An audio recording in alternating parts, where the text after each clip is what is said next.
शानदार तेजी के साथ भारतीय बाजारों में दिन के ऊपरी स्तरों पर होता हुआ कारोबार और अब बचा है आखिरी 1.5 घंटा। क्या आज बाजार एक बेहतरीन क्लोजिंग के साथ ट्रेंड बदलने के लिए तैयार है? अगले 1.5 घंटे इसी पर रहेगी नजर कि कहां बंद होते हैं बाजार और ऐसे में क्या करें आप आगे की तैयारी। स्वागत है आप सबका फाइनल ट्रेड में। नमस्कार, मैं हूं अनिल सिंह और नमस्कार, मैं हूं दीपांशु भंडारी। एक्शन के लिए हो जाइए तैयार क्योंकि बाजार में भरपूर तेजी है और निफ्टी और थोड़ी देर से बैंक निफ्टी दोनों ही बढ़िया पार्टिसिपेशन भी दिखा रहे हैं। तो जानते हैं सर से किस तरह से आपको करनी है तैयारी। पहले तो बताएं सर इस समय की बड़ी बात यही है दीप कि कुछ बेहतरीन लेवल्स आपको स्क्रीन पर आते हुए दिख रहे हैं। 17,250 के टारगेट के करीब पहुंचता हुआ बैंक निफ्टी 17,246 आज का हाई। करीब 150 अंकों की मजबूती निफ्टी में दिखेगी। डबल सेंचुरी मारता हुआ बैंक निफ्टी और लगभग 500 अंकों का बड़ा उछाल आपको नजर आएगा। सेंसेक्स में चौतरफा खरीदारी का माहौल आपको दिखेगा। लगभग सारे सेक्टर आपको हरे निशान में नजर आएंगे। लगभग नहीं, सारे ही सेक्टर्स हरे निशान में। एक आध सुबह जो नीचे थे वो भी अब मूड माहौल बदलकर ऊपर आते हुए दिख रहे हैं। मिड कैप और स्मॉल कैप शेयरों में भरपूर तेजी है। 1 से 1.5% तक की तेजी यहाँ पर होती हुई दिख रही है। और दीप, आपको याद होगा दिसंबर के महीने की शुरुआत में हम ये कह रहे थे कि मिड कैप स्मॉल कैप शेयरों के लिए अब वक्त अच्छा आता हुआ दिख रहा है। और आप देखिए इस महीने पूरे ही मिड कैप और स्मॉल कैप शेयरों ने दम लगाकर तेजी दिखाई है।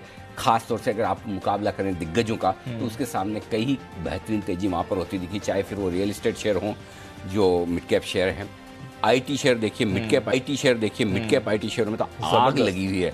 मैं 2022 की थीम दे रहा था, ये तो 2021 के अंत में ही 2022 के टारगेट बनाने की तरफ बढ़ रहे हैं। आईटी इंफ्रा सरकारी कंपनियों के शेयरों में इफेक्टिवली जो 2022 की बड़ी थीम है वही 2021 के अंत में जबरदस्त प्रदर्शन करती हुई दिख रही है। और वो सब कुछ तब हो रहा है जब डाउ फ्यूचर्स एकदम सपाट हैं। अमेरिका से किसी तरह के कोई संकेत नहीं है, कल भी नहीं थे, फिर भी भागे ना। तो ऐसे में आज भी संकेत नहीं है। यूरोप करीब 1/4% मजबूत है। तो कुल मिलाकर ये है पूरा का पूरा एक्शन आज का अब तक का।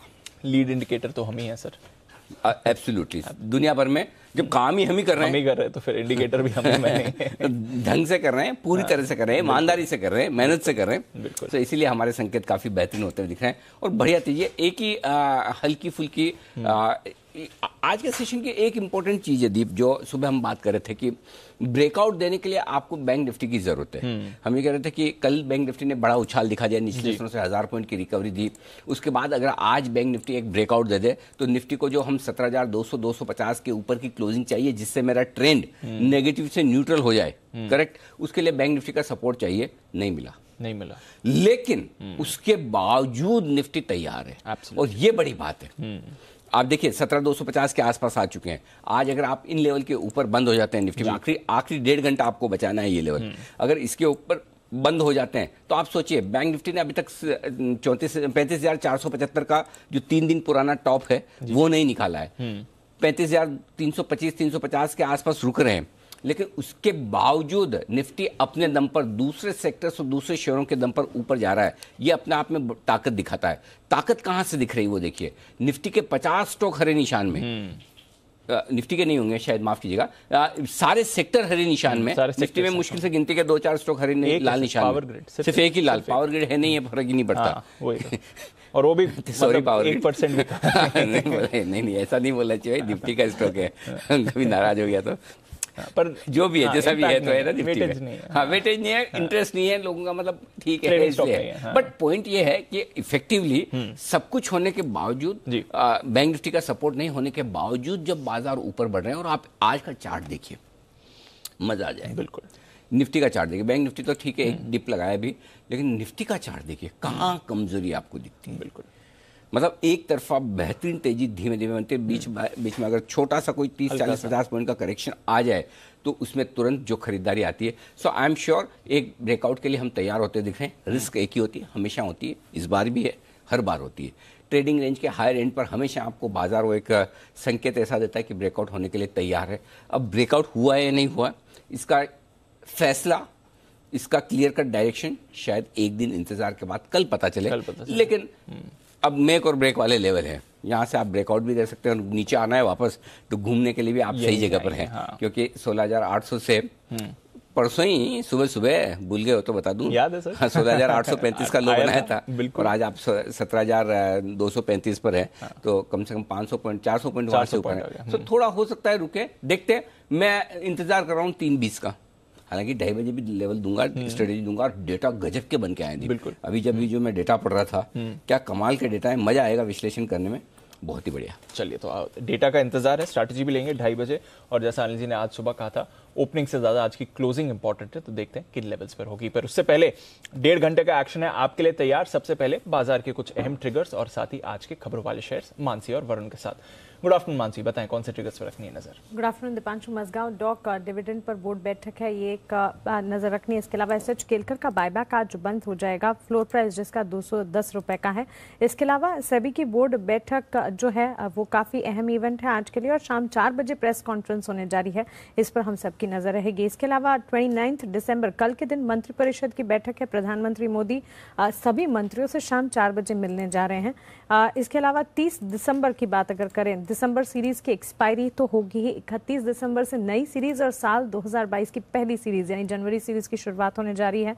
नई सीरीज से 10 शेयर्स एफएनओ का हिस्सा होंगे, जिसमें AB capital, Honeywell, IDFC, GNFC, NBCC, Hindustan copper, Balrampur Chini, Rain industries, supreme industries और टाटा कम्युनिकेशन, ये 10 शेयर शामिल हैं जो कि नई सीरीज से एफएनओ का हिस्सा बन जाएंगे। डिश टीवी की एजीएम 30 दिसंबर को होने वाली है। इंडिगो की ईजीएम होने जा रही है 30 दिसंबर को, जिसमें आर्टिकल ऑफ एसोसिएशन में बदलाव लागू होते हुए दिख सकते हैं, इस पर फैसला होगा। वहीं आंध्रा शुगर स्टॉक स्प्लिट की एक डेट है जिस पर नजर रखें। और 30 दिसंबर गेल 4 रुपए प्रति शेयर के अंतरिम डिविडेंड का ऐलान किया था, ये एक्स डिविडेंड ट्रेड करता हुआ दिखेगा। तो गुरुवार तक के इंपॉर्टेंट ट्रिगर्स, कुछ इंपॉर्टेंट ट्रिगर्स, कुछ इंपॉर्टेंट एडजस्टमेंट्स भी होने वाले हैं, उसके लिए आप हो जाइए तैयार। वरुण, गुड आफ्टरनून, बताएं आज के कुछ खबरों वाले शेयर्स भी। डेफिनेटली गुड आफ्टरनून दीप। तो सबसे पहले आईटीसी और पदमजी पेपर को लेकर हमने जो आपको खबर दी कि चीन से डेकोर पेपर के इंपोर्ट पे इंपोर्ट ड्यूटी जो है वो लगा दी गई है, नोटिफिकेशन जारी हो चुका है, 5 साल के लिए ये ड्यूटी लगाई गई है। ग्रैन्यूल्स इंडिया ब्लड प्रेशर की एक दवा है, उसके लिए यूएस एफडीए से इस कंपनी को मंजूरी मिल चुकी है। इसके अलावा सिप्ला एक दवा के लिए ईयूए यानी कि इमरजेंसी यूज ऑथराइजेशन जो है इस कंपनी को मिला है डीसीजीआई से। साथ ही साथ भारत में मोलनुपिराविर लॉन्च करने के लिए भी इस कंपनी को जो है मंजूरी मिली है। इसके अलावा रामकृष्णा फोर्जिंग मैक्सिको से इस कंपनी को 22.5 करोड़ के आसपास के ऑर्डर मिले हैं। एसकेएम एग रूस से एक्सपोर्ट ऑर्डर मिला है इस कंपनी को, करीब 1275 मैट्रिक टन एग यॉल्क पाउडर जो है उसके एक्सपोर्ट का ऑर्डर इस कंपनी को मिला है। आईटीआई इस कंपनी ने एक एमओयू साइन किया है मोतीलाल नेहरू एनआईटी के साथ, टेक्नोलॉजी के क्षेत्र में सहयोग करने के लिए एमओयू जो है वो साइन किया गया है। Bank of Maharashtra MS finance के साथ को लेंडिंग करार जो है इस कंपनी ने किया है एमएसएमई को लेंडिंग करने के लिए। ग्रीन लैम्प इंडस्ट्रीज क्यूआईपी के जरिए 500 करोड़ जुटाने के लिए मंजूरी मिली इस कंपनी को। अजंता फार्मा बायबैक को मंजूरी मिली है, 286 के भाव पे बायबैक होगा, करीब 286 करोड़ का बायबैक होगा और 2550 रुपये प्रति शेयर के भाव पे ये बायबैक होगा 11.2 लाख शेयर्स का। और हेरम्बा इंडस्ट्रीज गुजरात में प्लांट विस्तार के लिए अतिरिक्त जमीन जो है इस कंपनी ने खरीद ली है, यह अपडेट इस कंपनी ने दिया है। जी शिपिंग, मोइल और उसके बाद अजंता फार्मा, तीनों के बायबैक, और तीनों के बायबैक मार्केट प्राइस से ऊपर के। और ऐसा नहीं कि स्टॉक बहुत नीचे ट्रेड कर रहे हैं, ये प्रोमोटर्स का कॉन्फिडेंस दिखाता है कंपनियों को लेकर कि किस तरह से ऊपर के प्राइसेस पे बायबैक आते हुए दिख रहे हैं, वो भी इस तेजी के मार्केट में। तेजी के मार्केट सही तो कहा ना, आज तो बोल ही सकते हैं, आज तो बोल ही सकते हैं, कोई ऑब्जेक्शन ले उससे पहले।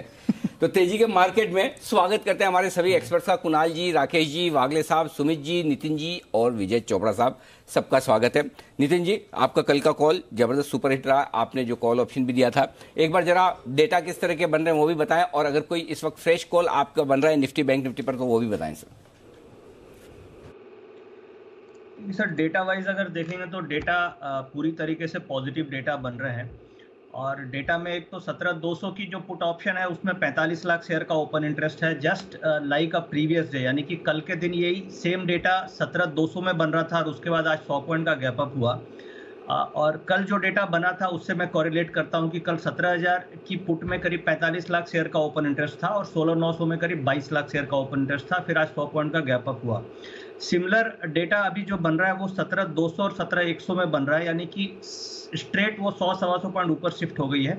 17,200 में 45 लाख और 17,100 में 29 लाख, यानी कल से भी ज़्यादा स्ट्रॉन्ग डेटा है, यानी पुट राइटर्स बहुत एक्टिव हैं। इसका मतलब ये हुआ कि मार्केट 17,300 17,350 की तरफ जाने को तैयार है। तो ये तो निफ्टी का डेटा है।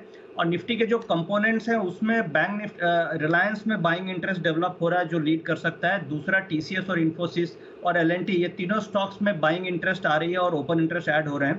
तो ये 4 स्टॉक्स मिला के जो हैवी वेट है निफ्टी को ऊपर लेके जा सकते हैं। तो कुल मिला के ऐसा लग रहा है कि एक्सपायरी 17,300 350 की तरफ हो सकती है।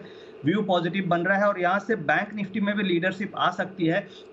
कल भी जैसे हमने बैंक निफ्टी की बुल कॉल स्प्रेड ली थी, अभी 30-40 पॉइंट का ही प्रॉफिट आ रहा है, बट ऐसा लग रहा है कि बैंक निफ्टी 35,500 की तरफ जाने को तैयार है, क्योंकि अभी जो डेटा ऐसा बन रहा है उसमें 35,200 पे call writers and put writers दोनों है, वहां पे लड़ाई चल रही है। बट जिस तरीके से निफ्टी का डेटा पॉजिटिव है वो लग रहा है कि बैंक निफ्टी में अनवाइंडिंग आएगी और बैंक निफ्टी 35,200 की तरफ जा सकती है। तो दोनों को अगर मैं समअप करूं तो डेटा अभी पॉजिटिव दिखाई दे रहा है।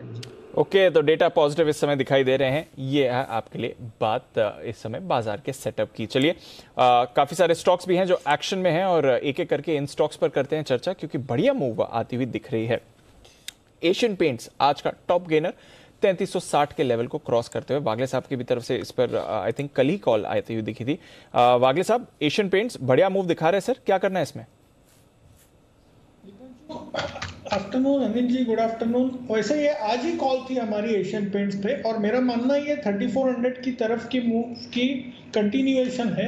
हमने जब बात की थी तो 3330 3320 इसके आसपास था, तो बिल्कुल होल्ड करें आप। अभी रिवाइज स्टॉप लॉस 3330 जो कॉस्ट के आसपास होगा वो लेके होल्ड कर सकते हैं। मुझे लगता है by end of the day 3400 के लेवल्स आपको मिलने ही चाहिए। और अगर मेरे पास एक कॉल है, अगर आप बिगुल बजवा देंगे तो। बिगुल भी तैयार है सर। पहला बिगुल क्लोजिंग शो का वागले साहब के लिए, वागले का वंडर।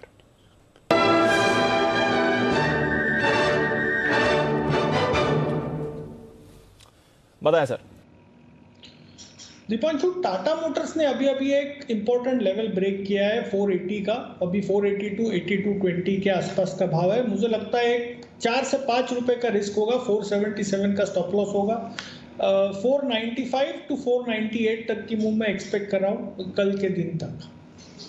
ओके, तो 495 से 498 के टारगेट्स के लिए खरीदारी करनी है टाटा मोटर्स पर, जहां पर आपको अच्छी एक मूव आती हुई दिख रही है। आइए टाइटन के चार्ट पर भी एक बार राय लें बंसल जी के साथ। Bansal ji, good afternoon. Titan second biggest gainer on Nifty और सुबह से ही अच्छा कर रहा है सर, क्या राय है इस पे? Good afternoon Deepanshu. टाइटन में देखें तो दीपांशु एक ब्रेकआउट देखने को मिला है 2360 के ऊपर, साथ में एक पॉजिटिव क्रॉसओवर है। तो जिनके पास है दीपांशु होल्ड करें। यहाँ पर अब जो स्टॉप लॉस नई खरीदारी के लिए और एग्जिस्टिंग पोजीशन के लिए है वो है 2370। 2370 के स्टॉप लॉस के साथ होल्ड करना चाहिए और ऊपर में 2400 2402 के टारगेट के लिए टाइटन बाय है। ओके, तो 2402 के टारगेट के लिए टाइटन पर खरीदारी की राय आती हुई दिख रही है। एशियन पेंट्स के साथ साथ ए नाम से एक और स्टॉक और वो है एस्ट्रल, इस पर भी बड़ी खरीदारी आ रही है। इनफैक्ट बड़ा ब्रेकआउट आते हुए दिखा है 7%। कुणाल जी, एस्ट्रल का चार्ट देखकर बताएं, 2300 के लेवल के करीब आते हुए।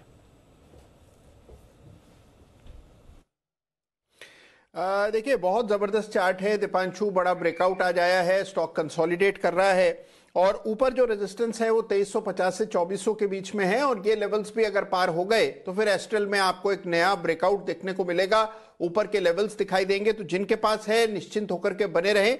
नई खरीद अब करिएगा 2375 के ऊपर।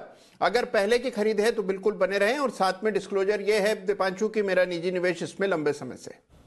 कब से लंबे समय मतलब कब से? अनिल जी हो गए होंगे कोई 5 साल तो हो गए अनिल जी मेरे ख्याल। और कब तक? 4 से 5 साल हो गए अनिल जी। और कब तक? अनिल जी, अगर आपकी दुआएं रही, ईश्वर ने चाहा तो आने वाले 5 साल रखूंगा इसको। हमारी दुआएं तो हमेशा आपके साथ है कुणाल जी, बिल्कुल। और अगर साल का कंपाउंडिंग 20% बनता रहे तो रखेंगे ना।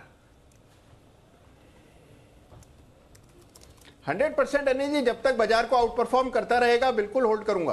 तथास्तु।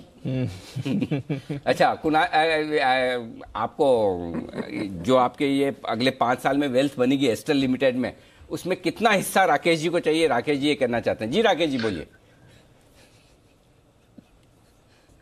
नहीं अनिल जी, मैं ये नहीं कहना चाह रहा। मैं कहना चाह रहा हूँ अनिल जी, जिस तरीके से बॉलीवुड में देखते हो ना, अंडरवर्ल्ड होता है, वहां पे एंट्री होती है, एग्जिट नहीं होती है।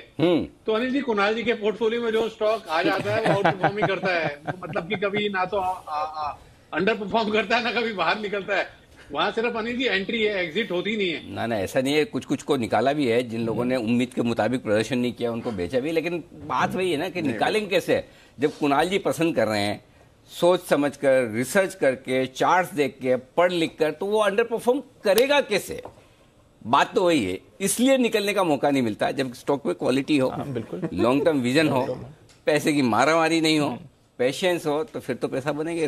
एग्जाम्पल बढ़िया यूज किया ना बंसल जी ने कंपैरिजन के लिए, मतलब कहाँ से ढूंढ के लाए? बंसल जी कोशिश तो कर रहे थे कि कुणाल जी को किस तरह से थोड़ा सा किया जाए नीचे, लेकिन वो ठीक हो नहीं पाया। कोई बात नहीं Bansal ji, better luck next time, try again.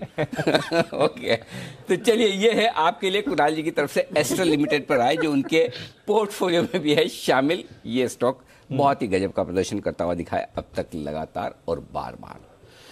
RBL bank ये है सुर्खियों में, और सुर्खियों में इस वजह से है कि वीकेंड पर जो कुछ भी एक्शन हो उसके बाद इस बैंक में काफ़ी कमजोरी कल देखने को मिली। आज रिकवरी का दिन जरूर है, लेकिन जो कुछ कमजोरी हुई कल की वजह से उसके दम पर, उसके चलते इस बैंक में बैंक निफ्टी से बाहर होने का खतरा बन रहा है। क्यों, बता रही है सारी डिटेल्स देवांशी बताइए।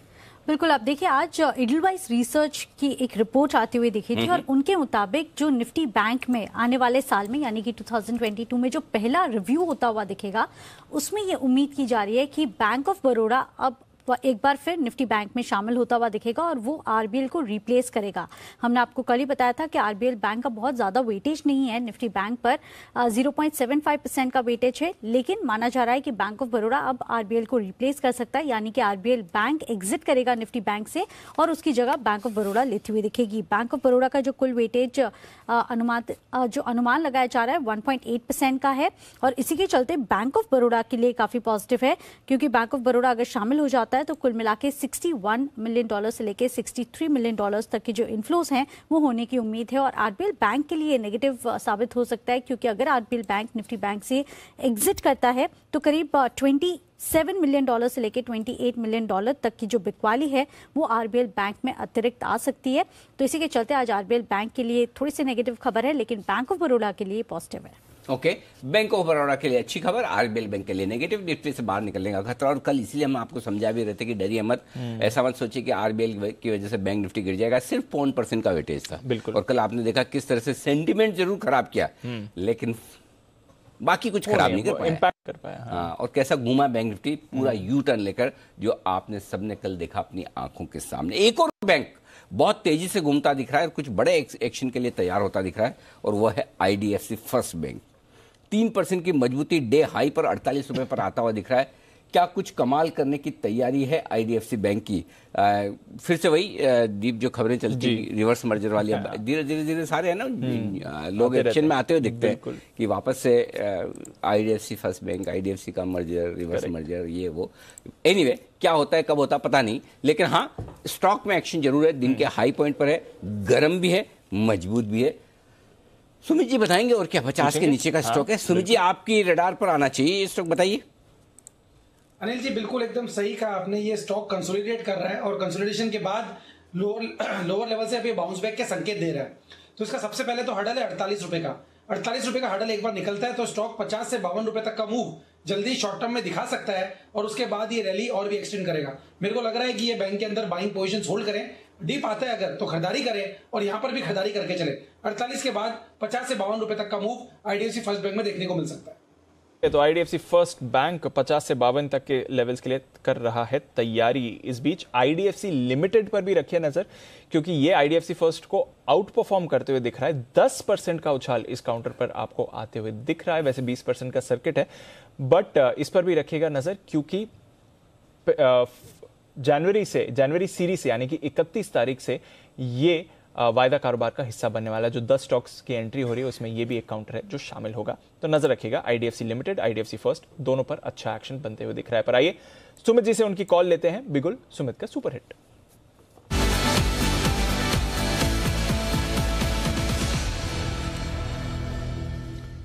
बताएं सर। दीपांशु, बाय का स्टॉक है, स्टॉक का भाव चल रहा है 856 रुपए, 858 रुपए। स्टॉक का नाम है एमजीएल। एक अच्छी खासी गिरावट के बाद एमजीएल अब यहां से बाउंस बैक के संकेत दे रहा है। मेरे को लग रहा है कि एमजीएल के अंदर यहां से एक बाउंस देखने को मिलना चाहिए। नीचे के अंदर 840 रुपए का स्टॉप लॉस लगाना है और स्टॉक यहां से ऊपर में जैसे ही 862 का लेवल क्रॉस करेगा तो उसके बाद स्टॉक में एक स्ट्रॉन्ग मोमेंटम बनेगा और इस बाउंस बैक के अंदर स्टॉक ऊपर में 875 रुपए से लेके 890 रुपए तक का मूव जल्दी शॉर्ट टर्म में दिखा सकता है। आईजीएल के अंदर एक हफ्ते का व्यू लेके खरीदारी करें। इस बाउंस बैक के अंदर 875 से 890 तक के लेवल देखने को मिलने चाहिए। खरीदारी करें 840 के स्टॉप लॉस से। तो 840 के स्टॉप लॉस से खरीदारी करके चले, ये है आपके लिए आईजीएल। एक और स्टॉक जहां पर अच्छी मूव आती हुई दिख रही है और वो है एमसीएक्स। ये भी थोड़ा मोमेंटम में आते हुए दिखा है। नितिन जी जरा चार्ट देखें एमसीएक्स का, डेज हाई के करीब ये भी ट्रेड कर रहा है सर। देखिए सर, एमसीएक्स बिल्कुल सपोर्ट से बाउंस हो रहा है और 1600 के आसपास सपोर्ट है। मुझे लग रहा है कि ये नेक्स्ट 2-3 ट्रेडिंग सेशन में करीब 1680 1690 आना चाहिए, तो बाय पोजीशन होल्ड करना चाहिए। फ्रेश बाइंग लेनी है तो 1615 का स्टॉप लॉस लगा के यहाँ पे एक शॉर्ट टर्म ट्रेड लिया जा सकता है। 1660-65 ऐसे आपको टारगेट फर्स्ट टारगेट होंगे और 1680 दूसरे टारगेट होंगे, तो यहाँ पे बिल्कुल सपोर्ट से बाउंस कर रहा है, बाय करना चाहिए। खरीदारी करें। एमसीएक्स सपोर्ट से ऊपर जाने को तैयार। बीएससी में भी आज बायबैक की खबर, बोनस की खबर के बाद बड़ी तेजी बनती हुई दिख रही है। एक्सचेंजेस में मजबूती के साथ 2 बेहतरीन कॉल आ रहे हैं। पहला बिल्कुल नितिन जी के लिए ही, निफ्टी के निशानेबाज नितिन मुरारका, और उसके बाद कुणाल जी राकेश जी भी है तैयार।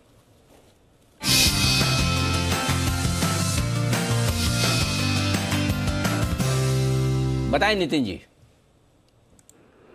सर ट्रेड है रिलायंस इंडस्ट्रीज में और ट्रेड होगा नेक्स्ट जनवरी एक्सपायरी की एट द मनी कॉल लेंगे, जो करीब 2380 की कॉल ऑप्शन है, जो मुझे मिल रही है 82 रुपीज़ में, 81-82 में मिल रही है जनवरी एक्सपायरी की, और रिलायंस इंडस्ट्रीज की कॉल है। इसमें लॉन्ग रोल ओवर्स हो रहे हैं और बिल्कुल सपोर्ट के आसपास है। अभी 2392 के आसपास का रेट है। मुझे लग रहा है कि नेक्स्ट 2-3 दिनों में जो रैली एक्सपेक्ट कर रहे हैं इस एक्सपायरी के लिए, उसमें रिलायंस का कंट्रीब्यूशन आना चाहिए और रिलायंस करीब 2420-30 जा सकता है। और जैसा कि लॉन्ग रोल ओवर्स हो रहे हैं तो जनवरी एक्सपायरी में इससे आउट परफॉर्मेंस मिल सकती है और ये हो सकता है 2480-2500 की तरफ भी जा सकता है। इसलिए मैं एट द मनी कॉल ले रहा हूँ 82 की रेंज में, जिसके टारगेट आपको 125 रुपये तक के मिल सकते हैं जो आप 82 में ले रहे हैं। इसका स्टॉप लॉस बहुत छोटा रखना है, 65 रुपये का। लॉट साइज भी केवल 250 का है, तो हम मैनेज कर सकते हैं। 65 का स्टॉप लॉस, 125 के टारगेट। रिलायंस इंडस्ट्री की कॉल लेनी है। ओके, रिलायंस इंडस्ट्री का कॉल ऑप्शन खरीदें आप, ये है राय आपके लिए नितिन जी की। बिगुल चार्ट कॉर्नर।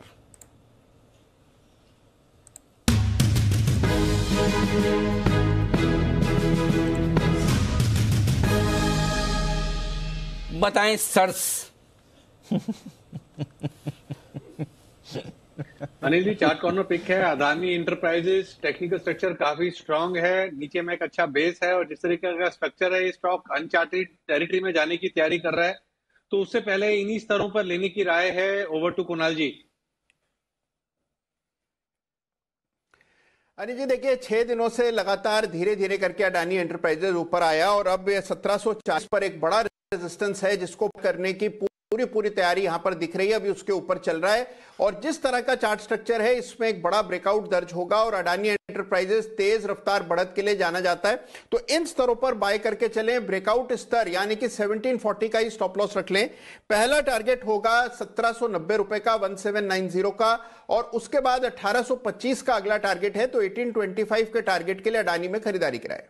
ये तो अदानी एंटरप्राइजेज ये है वो स्टॉक जहां पर खरीदारी करने की राय। और पिछले कुछ दिनों में दीप एक ट्रेंड दिखा है और ट्रेंड ये है कि कभी बंसल जी छुट्टी पर, कभी कुणाल जी छुट्टी पर। करेक्ट। और जिस दिन दोनों में से एक जन छुट्टी पर होता है, बिल्कुल तो सेम चार्ट कॉर्नर के बचता है लेकिन दोनों काम एक ही आदमी कर लेता है, एक ही टारगेट भी दे देता है, एक ही कमेंट्री भी दे देता है। तो मेरे दिमाग में ऐसे एक विचार सा आया है, तो मैंने सोचा पूछ लूं आपको भी इनको भी, फिर क्यों ना हम ऐसा काम करें, ऑल्टरनेट करें। एक बिगुल आएगा उसमें सब कुछ है ना बंसल जी बोलेंगे, अगले वाले बिगुल में सब कुछ कुणाल जी बोलेंगे। अगर ऐसा करे तो चलेगा बंसल जी? अनिल जी ये सब छोड़िए। अनिल जी एमटीएनएल को देखिए, हमारे जो बड़े वाले टारगेट दिए थे, मैंने और कुणाल जी ने बोला था कि 38-39, वो आपके जो ओरिजिनल दाम से 3 गुना 4 गुना हो गया अनिल जी आज, तो वो टारगेट अचीव हुए। अनिल जी अभी आप बिगुल को छोड़िए और एक काफी समय बाद एक बड़े वाले टारगेट अचीव हुए हैं, तो वहां पर एक स्टैम्प तो लगवा दीजिए एमटीएनएल पे टारगेट अचीव की। जब भी मैं कुछ ऐसा एक्शन लेने की सोचता हूँ, बंसल जी तुरंत बोले थे मेरा किसी स्टॉक का टारगेट हासिल हो गया, फिर मैं ना, मेरा दिल भी बहुत नरम है, फिर मैं ना वो सोचता हूँ कि चलो ठीक है छोड़ो जाने दो। ओके, बंसल जी का टारगेट हिट, एमटीएनएल का सुपर हिट।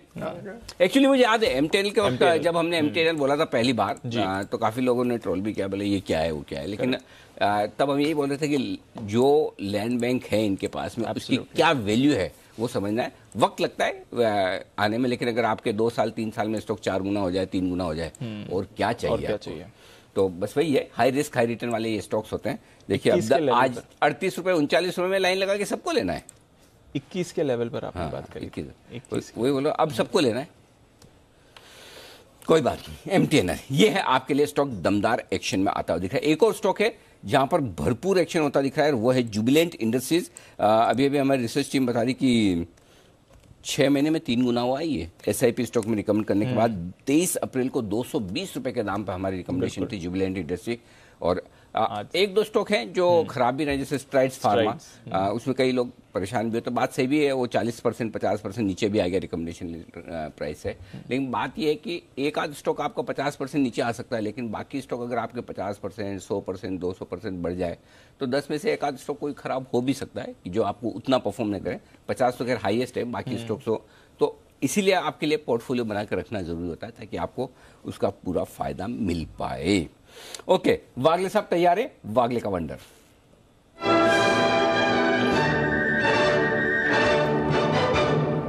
बताएं सर।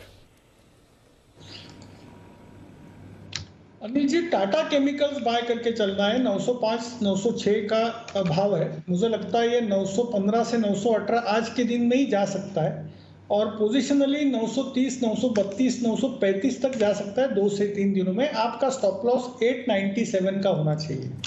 ओके, तो ये है आपके लिए टाटा केमिकल्स पर आए।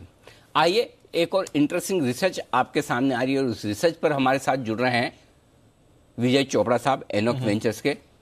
सर डरिए मत, घबराइए मत, पहले मैं आपको रिसर्च बता रहा हूँ, उसके बाद आपको उस पर एक्सपर्ट ओपिनियन देनी है। आप सोचो कि मैं कौन सी रिसर्च करके लाया जिसमें पूछा नहीं जी चोपड़ा साहब, मैं आपके समय चाहूंगा 2 मिनट का। अरे आराम से कुछ शेयर करना चाहता हूँ, जी प्लीज करना चाहता हूँ, आप फिर उसके बाद में बताऊंगा। जी बताएं सर। मेरी भी रिसर्च पहले आप पूछिए, फिर उसके बाद। अच्छा ओके, तो पहले हमारी रिसर्च लेकर आ रहे हैं कुशल गुप्ता बता रहे हैं कि 2021 में कारों की डिमांड बड़ी जबरदस्त रही है। कुछ इंटरेस्टिंग डेटा है, कुशल बताइए।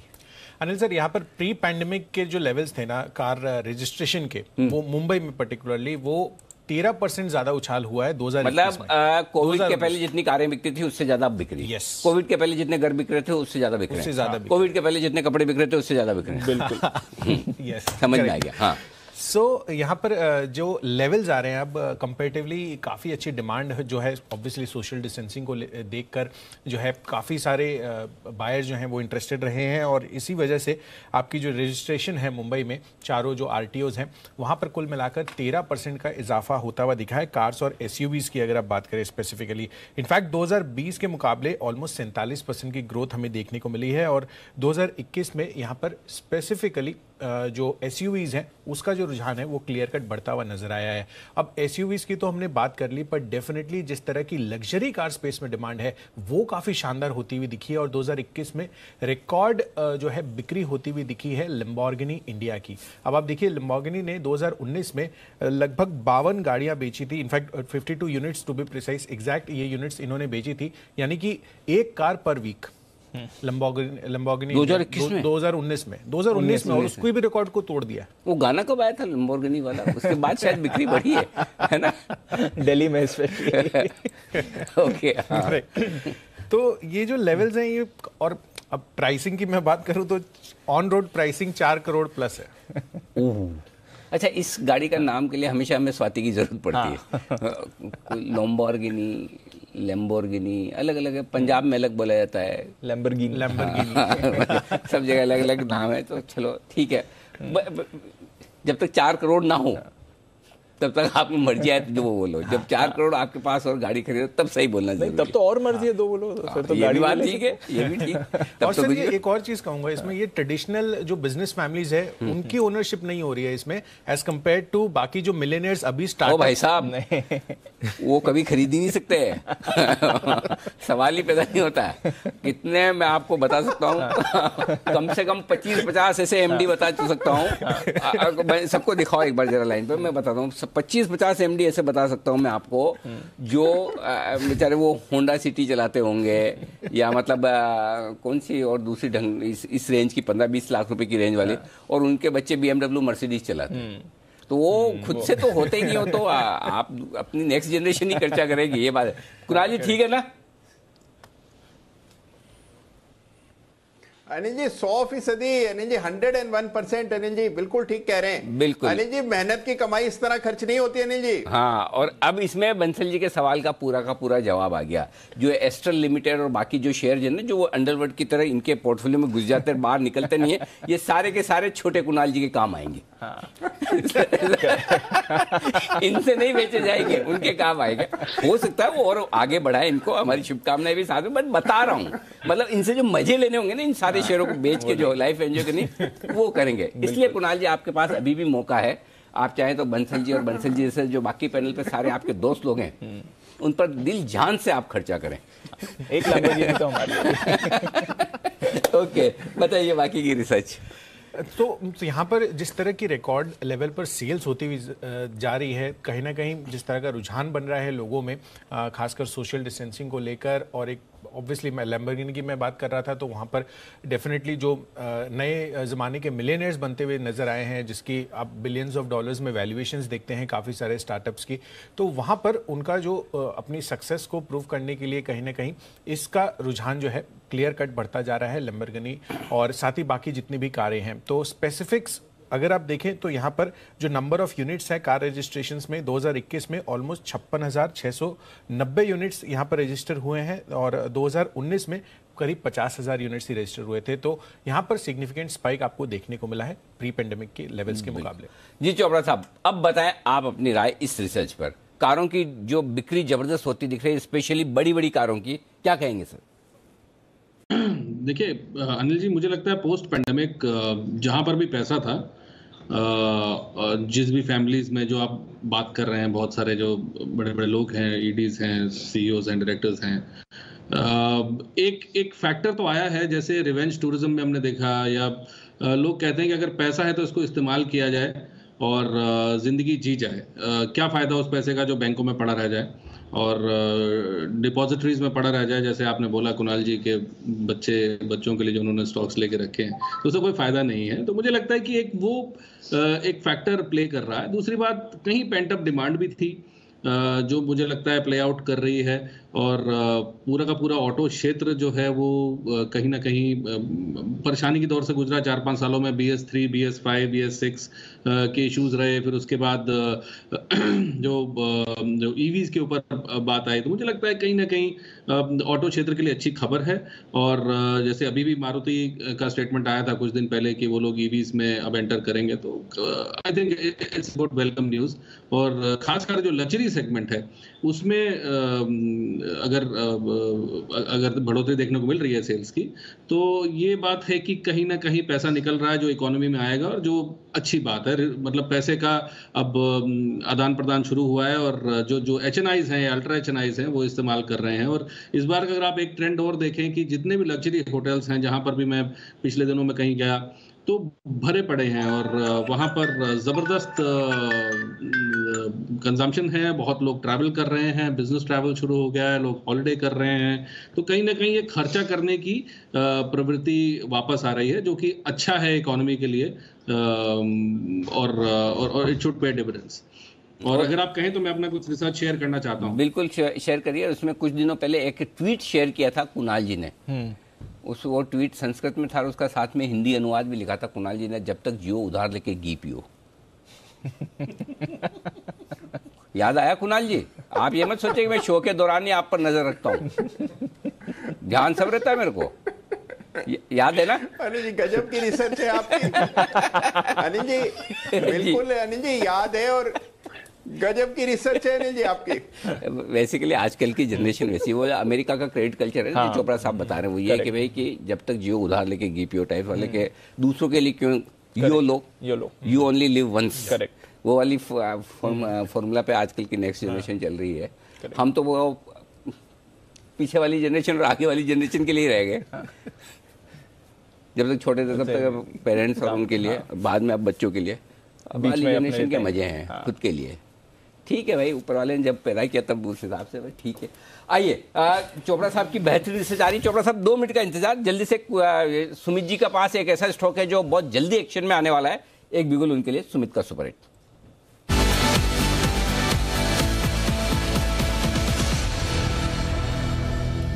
बताएं सर। जी अनिल जी, बाय का स्टॉक है, स्टॉक का भाव चल रहा है 53 रुपया 80 पैसा, 53 रुपया 90 पैसा। स्टॉक का नाम है सुबेक्स लिमिटेड। सुबेक्स लिमिटेड के अंदर मोमेंटम बिल्डअप हो रहा है, पिछले 4 से 5 दिनों के हाई ब्रेक हो रहे हैं, बॉलिंगर बैंड का मिडल बैंड क्रॉस कर रहा है और सुबेक्स लिमिटेड अब यहां से ऊपर का मूव दिखाने को तैयार है। 51 रुपए 50 पैसे स्टॉक का नीचे में सपोर्ट है, तो 51 रुपए के स्टॉप लॉस से खरीदारी करें। स्टॉक का ऊपर में जो पहला टारगेट बनेगा 58 रुपए का, 58 का लेवल ब्रेक होने पे 62 रुपए तक ये रैली एक्सटेंड होगी। इस बारी ये 62 रुपए तक का लेवल जल्दी शॉर्ट टर्म में दिखाना चाहिए। सुबेक्स में खरीदारी करें, 51 का स्टॉप लॉस, 58 से 62 के टारगेट्स। ये है आपके लिए सुबेक्स में खरीदारी करने का है। चोपड़ा साहब बताएं सर, आप जो एक बेहतरीन रिसर्च हमारे दर्शकों को देना चाहते हैं। अनिल जी, पिछले दिनों अभी गडकरी साहब ने एक बात बोली थी कि भारत में फ्लेक्सी फ्यूल 6 महीने के अंदर लॉन्च किया जाएगा। अगर आप थोड़ा सा अगर इसके अंदर जांचें कि दुनिया भर में कहाँ कहाँ पर फ्लेक्सी फ्यूल यूज होता है, तो ब्राजील एक ऐसा देश है जहाँ पर करीब फ्लेक्सी फ्यूल बहुत यूज किया जाता है और इसमें जो मात्रा की मिलावट की जाती है फ्यूल के अंदर वो 50 से 80% तक की है। जो ब्राजील में फ्लेक्सी फ्यूल यूज होता है उसमें एथेनॉल मिक्स किया जाता है फ्यूल के अंदर। और ये बात हमारे मंत्री जी ने कहा ही है कि अगले 6 महीनों में भारत में ये अवेलेबिलिटी होगी। एक चीज जो ध्यान देने वाली है कि भारत में शुगर की ओवर सप्लाई है और उस शुगर की ओवर सप्लाई को भी इसके द्वारा मैनेज किया जा सकता है। इसमें एक छोटी सी टेक्निकल प्रॉब्लम यही आती है कि जब भी 15 डिग्री के नीचे टेम्परेचर होता है तो उसमें पेट्रोल से शुरू गाड़ी को स्टार्ट किया जाता है, अदरवाइज गाड़ी आराम से स्टार्ट होती है। और भारत में अगर नॉर्थ इंडिया को के 3-4 महीने सर्दियों के छोड़ दिए जाएं तो पूरे भारत में कहीं कोई दिक्कत नहीं आएगी गाड़ी स्टार्ट होने में, अगर फ्लेक्सी फ्यूल से शुरू की जाती है। और इसमें जो आइटरेशंस करने पड़ेंगे इंजन में वो भी बहुत ज़्यादा नहीं है। तो इसके चलते हुए मेरा ये मानना है कि आने वाले 6 महीने से 1 साल के लिए शुगर स्टॉक्स बहुत अच्छे लगते हैं। यहाँ पर काफ़ी अच्छा करेक्शन भी हो चुका है और टॉप रैंक शुगर स्टॉक्स चुनिए। मैंने पहले भी 1-2 बार रिकमेंड करे हैं ये स्टॉक्स। मुझे लगता है EID पैरी बहुत अच्छा कंपनी है, धामपुर है, बलरामपुर है, द्वारिकेश है, जो भी टॉप रैंक शुगर स्टॉक्स हैं उनमें बहुत तेज़ी देखने को मिलेगी। अगर ये फ्लेक्सी फ्यूल का इम्प्लीमेंटेशन हो जाता है तो एथेनॉल की आवश्यकता पड़ेगी और एथेनॉल की आवश्यकता शुगर कंपनीज का एक बाय प्रोडक्ट है जो गन्ने के द्वारा बनाया जाता है, बगास से बनाया जाता है। तो आगे आने वाले 6 महीने से 1 साल के लिए शुगर कंपनीज पे ध्यान दिया जाए और मुझे लगता है कि यहाँ से अच्छी तेजी 40 से 50% तक की तेजी भी देखी जाएगी। वाह क्या बात है, शुगर कंपनियों में बढ़िया तेजी और फ्लेक्सी फ्यूल यानी कि पेट्रोल डीजल में इथेनॉल की मिलावट। नहीं, अरे चोपड़ा साहब मिलावट शब्द का इस्तेमाल ना करें। मिलावट शब्द थोड़ा है ना, मतलब वो आप समझ रहे हो ना, मतलब मिलावट में बहुत लोगों की भावनाएं आहत हो जाती है। पेट्रोल में इथेनॉल का मिश्रण, ये ठीक है? मिश्रण जी बिल्कुल। चलिए, तो मिश्रण जो होता है उसके चलते फ्लेक्सी फ्यूल ये अब ज्यादा लोगों को मान्य हो रहा है और इसे ज्यादा आपके लिए इस्तेमाल किया जा सकेगा। आइए चोपड़ा साहब के बाद अब सेठी साहब तैयार है अपनी बेहतरीन पिक्स देने के लिए।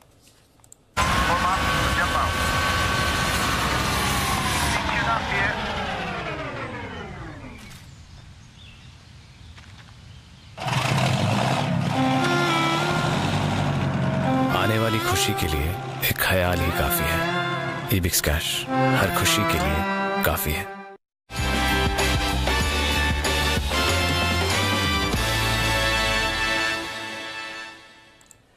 सेठी साहब सुस्वागतम। बिल्कुल पिच आप ही के लिए बनी ऐसा लग रहा है, मतलब कि जैसे होता है ना कई बार वो ओपनिंग बैट्समैन ऐसा होता है कि जिसको ऐसी फिरोज शाह कोटला वाली पिच दे दो कि 3 दिनों तक बैटिंग करता रहे। तो आप तो वैसे पर्थ और मेलबर्न की उबड़ खाबड़ उछाल वाली पिच में भी अच्छी बैटिंग कर लेते, खराब दिनों में भी। तो आज तो आपके लिए एकदम मैदान सेट है sir. Good afternoon Anil ji. बिल्कुल बिल्कुल, जब पिच में आप फिरोज शाह कोटला की जगह मेरे फॉरेन के जैसी पिच भी बोल सकते हो एक्चुअल में। कौन सी? मेरे सर जैसी पिच। सर देखो, ये तो आप ही बोल सकते, भावनाओं तो आप मेरी समझते हो, लेकिन मैं बोलूं कैसे?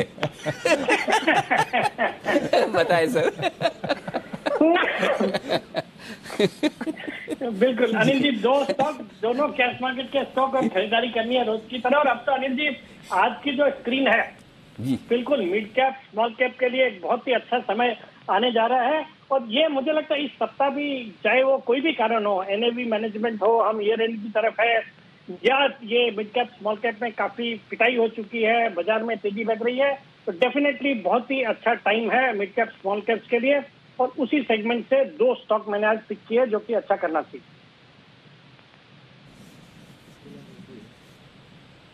सेठी साहब बताएं सर। बिल्कुल दीपांशु, जो आज का मेरा पहला स्टॉक है वो एक मिड कैप आईटी स्टॉक है, जो कि अभी थोड़ी देर पहले अनिल जी ने भी जब इस प्रोग्राम की शुरुआत हो रही थी तो अपना भरोसा अगले साल के लिए मिड कैप आईटी स्टॉक्स पे जताया। मुझे लगता है ये इसी महीने, मतलब जनवरी के जो मंथ में बहुत ही अच्छा करना चाहिए पूरा सेक्टर, खास करके मिड कैप आईटी स्टॉक्स। और वहां से आज मैंने पिक किया साइएंट को, CYIENT, साइएंट, जो कि अभी 990 के लेवल पे स्टॉक ट्रेड कर रहा है। ये एक बहुत ही जबरदस्त कंपनी है जो कि ग्लोबल लीडर है इंजीनियरिंग और टेक्नोलॉजी सॉल्यूशंस प्रोवाइड करने में। कंपनी कैटर करती है aerospace, defence, automotive, energy, mining, power, semiconductor, इस तरह की इंडस्ट्रीज को। सॉलिड फंडामेंटल्स है। सितंबर क्वार्टर भी जबरदस्त था। पैट आया 121 करोड़ का, जो कि पिछले साल सितंबर क्वार्टर में सिर्फ 83 करोड़ था। क्वार्टर ऑन क्वार्टर देखेंगे तो 115 करोड़ के सामने 121 करोड़ का पैट था। डेट इक्विटी रेशियो 0.09 और FIS का पूरा भरोसा है। 58.5% इसमें स्टेक है FIS की, जिसमें अमानसा होल्डिंग है अराउंड 8.68% और बाकी DIIs लाइक आदित्य बिरला, सन लाइफ, निप्पॉन, फिर ICICI, कोटक और टेम्पल्टन, इस तरह के नाम जुड़े हुए हैं। इस स्टॉक को मैंने पहले भी रिकमेंड किया हुआ है कई बार। और इसमें एक मैनेजमेंट में एक बहुत अच्छा बदलाव हुआ था अक्टूबर के महीने में। एक मिस्टर रजनीश किनी, जो कि काफी एक रिस्पेक्टेड व्यक्ति है IT सर्विसेज के सेक्टर में और विप्रो में जिन्होंने 20 साल काम किया है, उसको इस कंपनी में as a chief technology officer appoint किया, जिसका मुझे लगता है आने वाले क्वार्टर्स में रिजल्ट देखने को मिलेगा। तो I am extremely bullish on this stock.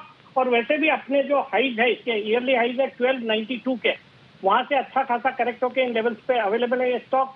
तो यहाँ पे खरीदने की सलाह है। और मेरा इसमें शॉर्ट टर्म का टारगेट है 1050 का, स्टॉप लॉस रखना है 960 रुपए का। ओके, 1050 का टारगेट, 960 का स्टॉप लॉस, ये है आपके लिए राय। साइएंट एक और मिड कैप IT स्टॉक है जहां पर खरीदारी करने की राय सेठी साहब की तरफ से। दमदार एक के बाद एक सेठी साहब की तरफ से स्टॉक आते हुए दिख रहे हैं। दूसरी पिक भी सेठी साहब से लेंगे, उससे पहले एक खबर आती दिख रही है और वो आ रही है दिल्ली से, जो कि शायद बहुत अच्छी नहीं है, स्पेशली मॉल्स के लिहाज से। मॉल्स अब इवन ऑड फॉर्मूला के तहत चलेंगे। अरे वाह, फिर से इवन ऑड आ गया। फिर से फेवरेट है दिल्ली गवर्नमेंट का ऑड। कुणाल जी, राकेश जी का फेवरेट इवन ऑड फिर से आ चुका है। दिल्ली में मॉल 10 बजे से रात 8 बजे तक खुले रहेंगे, पहली चीज। और उसमें भी थिएटर नहीं, थिएटर और मल्टीप्लेक्स पूरे ही बंद रहेंगे ऐसा लग रहा है। रेस्टोरेंट और बार ये 50% क्षमता के साथ खुले रहेंगे। मॉल्स इवन ऑड, मतलब मॉल एक दिन खुले एक दिन बंद। अच्छा, थिएटर माय गॉड पूरी तरह से पूरा बंद, पूरा बंद। ये तो ठीक नहीं है। PVR इसीलिए नीचे आता हुआ दिख रहा है। तो ये बड़ी खबर आती हुई दिख रही है। मल्टीप्लेक्स, सिनेमा हॉल, थिएटर पूरी तरह से बंद। मॉल्स एक दिन खुले एक दिन बंद। तो और वो भी सुबह 10 बजे से 8 बजे तक रात को ये है। 50% क्षमता जो रेस्टोरेंट्स की थी वो बनी रहेगी। आई थिंक दिल्ली में शायद 100% हो गया था, इसको आई थिंक अब 50% किया गया है, क्योंकि दिल्ली में थिएटर्स भी पहले 100% हो गए थे, जो अब पूरी तरह से बंद हो गए। करेक्ट। PVR जरा कुणाल जी चार्ट देखिए, करेक्शन तो शुरू कर चुका है, गिरना तो शुरू हो चुका है। जल्दी से लेवल बताएं और कितना नीचे जा सकता है या सपोर्ट कहां है? अनिल जी देखिए, अभी एक ब्रेकडाउन इंट्राडे चार्ट्स पर आता हुआ दिखा है। सपोर्ट मुझे दिखाई पड़ता है 1250 के आसपास, अभी 1285 के आसपास ट्रेड हो रहा है। 1250 1255 के आसपास बड़ा सपोर्ट है, वो लेवल्स आ सकते हैं, लेकिन 1250 के नीचे तुरंत जाएगा इसकी संभावना कम दिखती है। तो मेरी राय में थोड़ा वेट एंड वॉच करना चाहिए, नए शॉर्ट नहीं खोले। अगर पहले का शॉर्ट पोजीशन है तो 1250 के आसपास प्रॉफिट बुक करने की राय। 1250 के आसपास प्रॉफिट बुक करें, अदरवाइज थोड़ा सा इंतजार करें। आइए आगे बढ़े जल्दी से। एक बार सेठी साहब से दूसरी पिक भी ले ले। 2:30 बजे की स्ट्रेटेजी अपनी बाकी है। हाँ। वो तो अभी किसी ने, हमारे सौरव अहमद साहब है, उन्होंने लिखा कि सर आप तो भूल गए। सौरव की बात सही है, आपकी भूल गया था, हम भावनाओं में बह गए थे, ये सारी चीजें खबरें इतनी आ रही थी। जल्दी से सेठी साहब बताएं आपकी दूसरी पिक। हाँ बिल्कुल अनिल जी, जो आज की मेरी दूसरी पिक है वो एक बिल्डिंग मटेरियल सेगमेंट से स्टॉक है, जो कि मेरा एक पसंदीदा सेगमेंट रहा है। स्टॉक का नाम है रैमको इंडस्ट्रीज, जो कि अभी 253-54 के लेवल पे ट्रेड कर रहा है। ये भी एक बहुत ही जबरदस्त कंपनी है जो कि रूफिंग शीट्स और बिल्डिंग मटेरियल्स के लिए जानी जाती है। इनका एक प्रोडक्ट है कैल्शियम सिलिकेट बोर्ड, जो कि रैमको हिलक्स के नाम से ब्रांड है। वहाँ पे जापान की टेक्नोलॉजी से ये प्रोडक्ट बनाती है, जो कि अभी हाई फास्ट रिप्लेस कर रहा है ये जिप्सम बोर्ड, प्लाईवुड और पीओपी को। तो एक सॉलिड प्रोस्पेक्ट है इस कंपनी के पास। और बाकी हमने देखा जो भी बिल्डिंग मटेरियल वाली कंपनियां हैं वो रियल एस्टेट में डिमांड की वजह से अच्छा कर रही है। और इसी सेगमेंट से मैंने एक एवरेस्ट इंडस्ट्रीज को हाल ही में दिसंबर के महीने में 3 दिसंबर को रिकमेंड किया था 390 के लेवल पे, और आज 550 का भाव है। दिसंबर अभी खत्म नहीं हुआ है। बाकी अनिल जी, फंडामेंटली एक सॉलिड कंपनी है। इस कंपनी की बुक वैल्यू है 400 रुपया, तो प्राइस टू बुक वैल्यू के लिहाज से देखेंगे तो अभी सिर्फ 0.63 टाइम्स बुक वैल्यू पे ये ट्रेड कर रहा है। प्राइस अर्निंग्स मल्टीपल सिर्फ 6 के हैं। और सितंबर तिमाही भी बहुत अच्छा था, 33 करोड़ का पैट था वर्सेस 22 करोड़ पिछले साल। और FIS भी अराउंड 6.62% ओन करते हैं। टाटा म्यूचुअल फंड और GIC है प्रोमिनेंट। मुझे लगता है इस स्टॉक में भी करंट लेवल्स पे खरीदारी करनी चाहिए। मेरा इसमें शॉर्ट टर्म का टारगेट है 275 का, स्टॉप लॉस रखना है 245 का। ओके, 275 का टारगेट, 245 का स्टॉप लॉस, ये है आपके लिए राय सेठी साहब की तरफ से। तो रैमको और साइंट 2 स्टॉक्स जहां पर रखनी है नजर। शुक्रिया सर हमारे साथ जुड़ने के लिए और बाजार पर अपनी राय बताने के लिए। थोड़ा बाजार भी अब कूल ऑफ हो रहे हैं, ये नई जो रेस्ट्रिक्शंस आई उसकी खबर पर। तो आइए जानते हैं अनिल जी से इस समय की मार्केट स्ट्रैटेजी।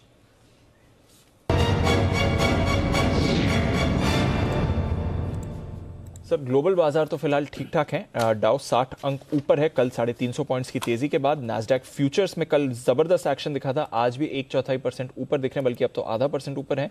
यूके के बाजार बंद है, बट फ्रांस और जर्मनी दोनों 0.5% ऊपर है। और एशिया के सारे बाजारों में आज आपको अच्छी मूव दिखी है। तो ग्लोबल मूड माहौल ठीक है, हमारा भी बाजार अभी तक तो ठीक था, थोड़ा सेंटिमेंट पर अब असर आते हुए ये बीच बीच में ऐसी खबरें आएंगी 50-75-100 पॉइंट के निफ्टी में झटके ऊपर नीचे ऐसे लगते रहेंगे वो। और स्पेशली जब आप ट्रेडिंग रेंज के ऊपरी सिरे पर हो तो ये रिस्क हमेशा रहती है। आप देखो आज का स्टॉप लॉस क्या दिया था 17,250, करेक्ट? बिल्कुल। इंट्राडे और क्लोजिंग हाई क्या है 17,250.25 एग्जैक्टली। सो मतलब वहीं पहुंचा है बेसिकली। तो वो लेवल रेस्पेक्ट कर रहा है मार्केट की, लेवल पे रुकना है, लेवल पे सपोर्ट लेना है, दोनों चीजें। सो आइए पहले डेटा की बात कर लें। सबसे पहली चीज तो ये दीप की आपके लिए बेस ऊपर शिफ्ट हो गया और बेस जो पहले 16,800 के आसपास था अब वो 17,000 पर शिफ्ट हो गया। क्यों? 1 करोड़ 10 लाख शेयरों का ओपन इंटरेस्ट है, 17,000 के पुट पर हाईएस्ट है। सो अब 17,000 के नीचे की क्लोजिंग होनी मुश्किल है एक्सपायरी तक, ये डेटा बता रहे हैं। पहली चीज 17,200 मेक और ब्रेक लेवल है बचे हुए समय के लिए। 3 बजे तक आपको 17,000 के ऊपर बने रहना है।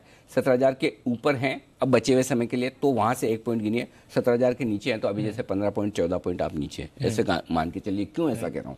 17,000 के पुट पर 60 लाख शेयर हैं और कॉल्स में भी 60 लाख शेयर हैं। पुट में 45 लाख शेयर आज जुड़े हैं, कॉल्स में 20 लाख शेयर जुड़े। तो आज पुट राइटिंग ज्यादा हुई, यानी कि तेजी की पोजीशन ज्यादा बनी।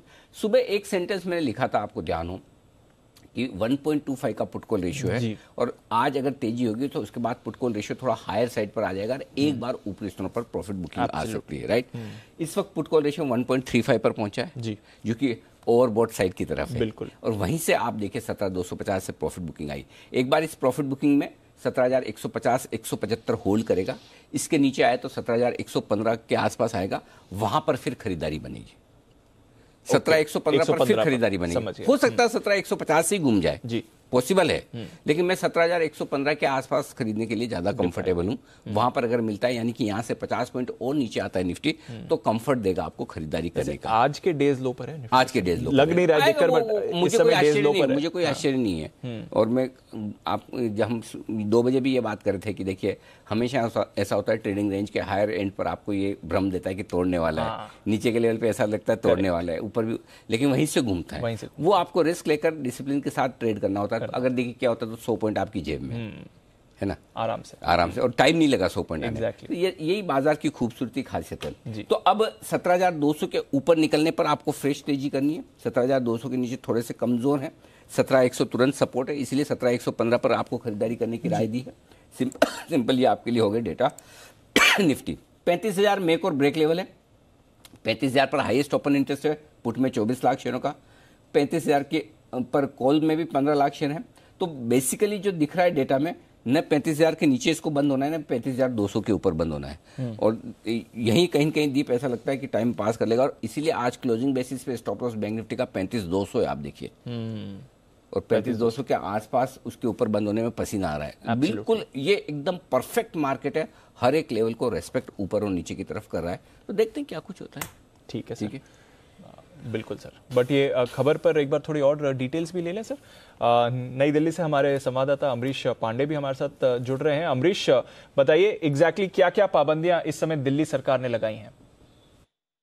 कोरोना के लगातार मामले बढ़ रहे थे और मामले बढ़ने के साथ आज दिल्ली सरकार ने एक अहम बैठक शुरू की थी, और बैठक के बाद केजरीवाल ने सरकार ने ये कहा कि दिल्ली में ग्रेड 1 के जो रेस्ट्रिक्शंस हैं वो आज से लागू कर दिए जाएंगे। ग्रेड 1 रेस्ट्रिक्शंस का मतलब येलो ग्रेड रेस्ट्रिक्शन, यानी कि दिल्ली में किसी भी तरीके के सिनेमा हॉल, मॉल, इसको खुलने की इजाजत नहीं होगी। शॉपिंग कॉम्प्लेक्सेस में दुकानें खुलेंगी लेकिन ऑड इवन के तरीके से खुलेंगी। ऑडिटोरियम और बैंक्वेट हॉल जिनमें शादियां या बाकी कोई फंक्शन हो रहा है उनको खुलने की इजाजत नहीं होगी। जिम, स्पा, पार्क, इस तरह के एंटरटेनमेंट पार्क या फिर वाटर पार्क, उनको खुलने की इजाजत नहीं होगी। जो लोग किसी जरूरी काम से जा रहे हैं वो जरूरी काम की वजह बताकर आवागमन कर सकते हैं, लेकिन कोविड का अप्रोप्रिएट बिहेवियर उनको फॉलो करना होगा। सिनेमा हॉल पूरी तरीके से बंद होंगे और किसी भी तरीके के मल्टीप्लेक्स हैं वो पूरी तरीके से बंद होंगे। इसके अलावा जो अहम चीज है कि जो पब्लिक ट्रांसपोर्ट का जो रेस्ट्रिक्शंस है वो अभी तक फिलहाल कुछ भी नहीं है, लेकिन पब्लिक ट्रांसपोर्ट में भी आपको ये जो कोविड का अप्रोप्रिएट बिहेवियर है वो फॉलो करना होगा। इसके अलावा जो साप्ताहिक बाजार, जो हफ्ते के बाजार लगते हैं मोहल्लों में, उन बाजारों को भी खुलने की इजाजत होगी। एक कॉरपोरेशन के एरिया में एक बाजार, मतलब एक दिन में सिर्फ एक बाजार खुलेगा पूरे कॉरपोरेशन के एरिया में, बाकी बाजार उस दिन बंद रहेंगे, ऐसा आदेश है। इसके अलावा उन जो मार्केट्स हैं, जो साप्ताहिक बाजार हैं, उनको भी 50% की क्षमता में ही खुलने को कहा गया है। इसके अलावा एसडीएम और जो पुलिस प्रशासन है उनको ऑथोराइज किया गया है कि किसी भी तरीके के जो नियमों को तोड़ने वालों के लिए सख्ती से कार्रवाई करें। तो कुल मिला के हम ये देख रहे हैं, ये रेस्ट्रिक्शंस का ग्रेड 1 लागू हो गया है दिल्ली में आज से। नाइट कर्फ्यू पहले से ही लागू था, तो आने वाले दिनों में स्थितियां और सुधर सकती हैं इस रेस्ट्रिक्शन से, अगर लोग ऐसे इसको फॉलो करते हैं तो। और अगर नहीं फॉलो कर रहे हैं तो ग्रेड 2 को भी लागू किया जा सकता है, जिसके लिए बैठक नए साल में होगी, यानी कि 5 या 7 तारीख के आसपास नई बैठक शेड्यूल की गई है। लेकिन अगले 7-8 दिनों तक के लिए ये ग्रेड 1 रेस्ट्रिक्शन लागू रहेंगे। जी दीपांशु, रेस्ट्रिक्शंस लागू होंगे। बड़े दिनों बाद स्वेटर देखिए, और वो भी इस डिजाइन वाली। अमरीश, आपको स्वेटर देख के बड़ा अच्छा लग रहा है। हम मुंबई वाले तो तरह से जाते हैं स्वेटर कब पहनने का, जरूरत ही नहीं पड़ती, तो दिल्ली में तो सर्दी है। अच्छा बताइए, ये रेस्ट्रिक्शन कब तक रहेंगे? सर अगले आदेश तक ये रेस्ट्रिक्शंस ऐसे ही जारी रहेंगे। अगर ये केसेस बढ़ते हैं कोरोना के तो इनको और स्ट्रिक्ट किया जा सकता है, लेकिन अगर केसेस थम जाते हैं यहाँ पर तो इस रेस्ट्रिक्शंस को वापस लेने के लिए 7 तारीख के बाद कोई बैठक होगी। ओके, तो ये है आपके लिए ज्यादा संभावना है कि नए साल की शुरुआत में जो जश्न होते हैं, जो उत्सव होते हैं, जो भीड़भाड़ होती है, उनके हिसाब से थोड़े रेस्ट्रिक्शन हो सकता है। अगर मामले ना बढ़े, जैसे अभी थोड़े कल तो मुंबई में तो कम होके आए थे, हाँ, करेक्ट। तो अगर वैसी सिचुएशन रहे तो फिर हो सकता है पहले हफ्ते में वापस से रिलैक्सेशन भी आ जाए। तो बेसिकली सरकार ये कह रही है, चाहे वो दिल्ली की हो चाहे देश की कहीं की भी हो, वो यही कह रही है भाई सावधानी रखो। जी बिल्कुल, बात वही है इस समय वही। और आजकल वापस से वो होने लगा है, खांसी जुकाम में टेस्ट करा लिया तो निकल जाएगा कोविड, करेक्ट है ना, तो डर लगता है, वो वाली सिचुएशन होने लगी है। तो इसलिए थोड़ा सावधान रहे भाई। बिल्कुल। चलिए, ये है आपके लिए नए रेस्ट्रिक्शंस आते हुए। मुलाकात करते हैं भसीन साहब से।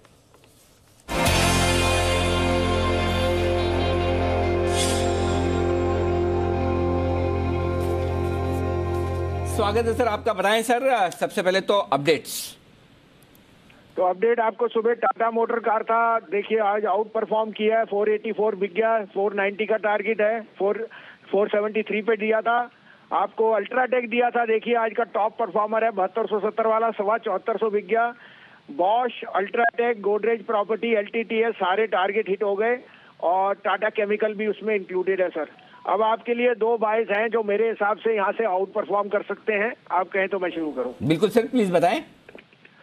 तो अनिल जी, आप देख रहे हैं ऑटो में बहुत स्ट्रेंथ है और जो जो ये न्यू लियोन की आयन की बैटरी है, लिनोथियम की, जिसपे एक्साइड ने किया है, इट्स अ नो ब्रेनर। मेरा ख्याल एक्साइड री रेट होने के प्रोसेस में है, क्योंकि जितनी ईवीज को डिमांड है लिथियम की, वो सब अब एक्साइड बनाने को है। 166.50 में लीजिए, स्टॉप लॉस ऑफ 167.50, 175 का फर्स्ट टारगेट होएगा, but may be Exide exceeds that also. दूसरा बाय, जैसे मैं पहले भी कह चुका हूँ, आई थिंक आरईसी में जो केएफसी बैंक ने ग्लोबली ने डाला है पैसा, it means that cost of funds will be at the lowest. और पावर में power lenders are in a very very sweet spot. 132 में लीजिए, stop loss of 129, target of 138। Okay, एक बार एक्साइड का स्टॉप लॉस बताएं सर। 166.50 161.50 सर, 161.50, 175 टू 178 का target. Perfect, बहुत बढ़िया। तो ये हैं दो स्टॉक आपके लिए खरीदारी करने की राय, एक्साइड और आरईसी। यहां पर करें खरीदारी।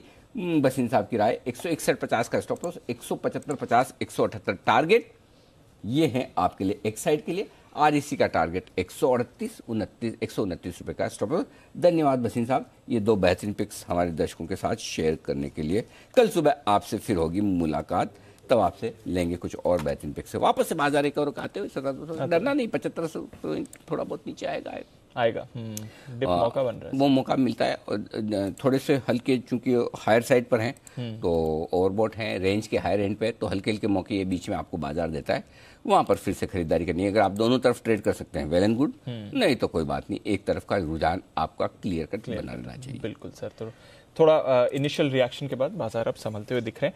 केमिकल स्टॉक्स, ये आज की एक डेफिनेट थीम बनती हुई दिख रही है। और दीपक नाइट्राइट पर कॉल्स आ चुके हैं, एसआरएफ, नवीन फ्लोरिन पर आपके लिए कॉल्स आए, आरती इंडस्ट्रीज, ये भी एक और काउंटर है जहां पर आपको अच्छी मूव आती हुई इस समय दिख रही है। सुमित जी जरा राय दें आरती इंडस्ट्रीज के चार्ट पर सर। दीपांशु, कल ही बाय का कॉल दिया था आरती इंडस्ट्रीज के अंदर। आरती इंडस्ट्रीज का स्ट्रक्चर बढ़िया लग रहा है मेरे को। स्टॉक मेरे को लग रहा है यहाँ से 1000 का लेवल क्रॉस करेगा। कल जहां से बाय दिया था वहां से ऑलमोस्ट 20 रुपया 25 रुपया अभी ऊपर चल रहा है। मेरे को लग रहा है स्टॉक के अंदर 1000 के लेवल क्रॉस होंगे और यहाँ से एक बढ़िया मूव ऊपर की तरफ 1040 से 1050 तक का देखने को मिल सकता है। पोजीशंस होल्ड करें, ट्रेलिंग स्टॉप लॉस का यूज करें, 1000 इमीडिएट टारगेट, उसके बाद 1040 से 1050 तक का मूव देखने को मिल सकता है। ओके, 1040 से 1050 तक के टारगेट्स यहाँ पर आपको आते हुए दिख सकते हैं। चोपड़ा साहब, केमिकल स्टॉक्स पर आपकी कोई राय, क्योंकि नतीजों के समय तो काफी बुरी पिटाई हुई थी, मार्जिन प्रेशर आते हुए दिखा था हाई रॉ मटेरियल कॉस्ट की तरफ से, बट पिछले हफ्ते 10 दिन में केमिकल्स में वापस बाजार का इंटरेस्ट आ रहा है। वर्स्ट प्राइस इन हो चुका है सर इन लेवल्स पे?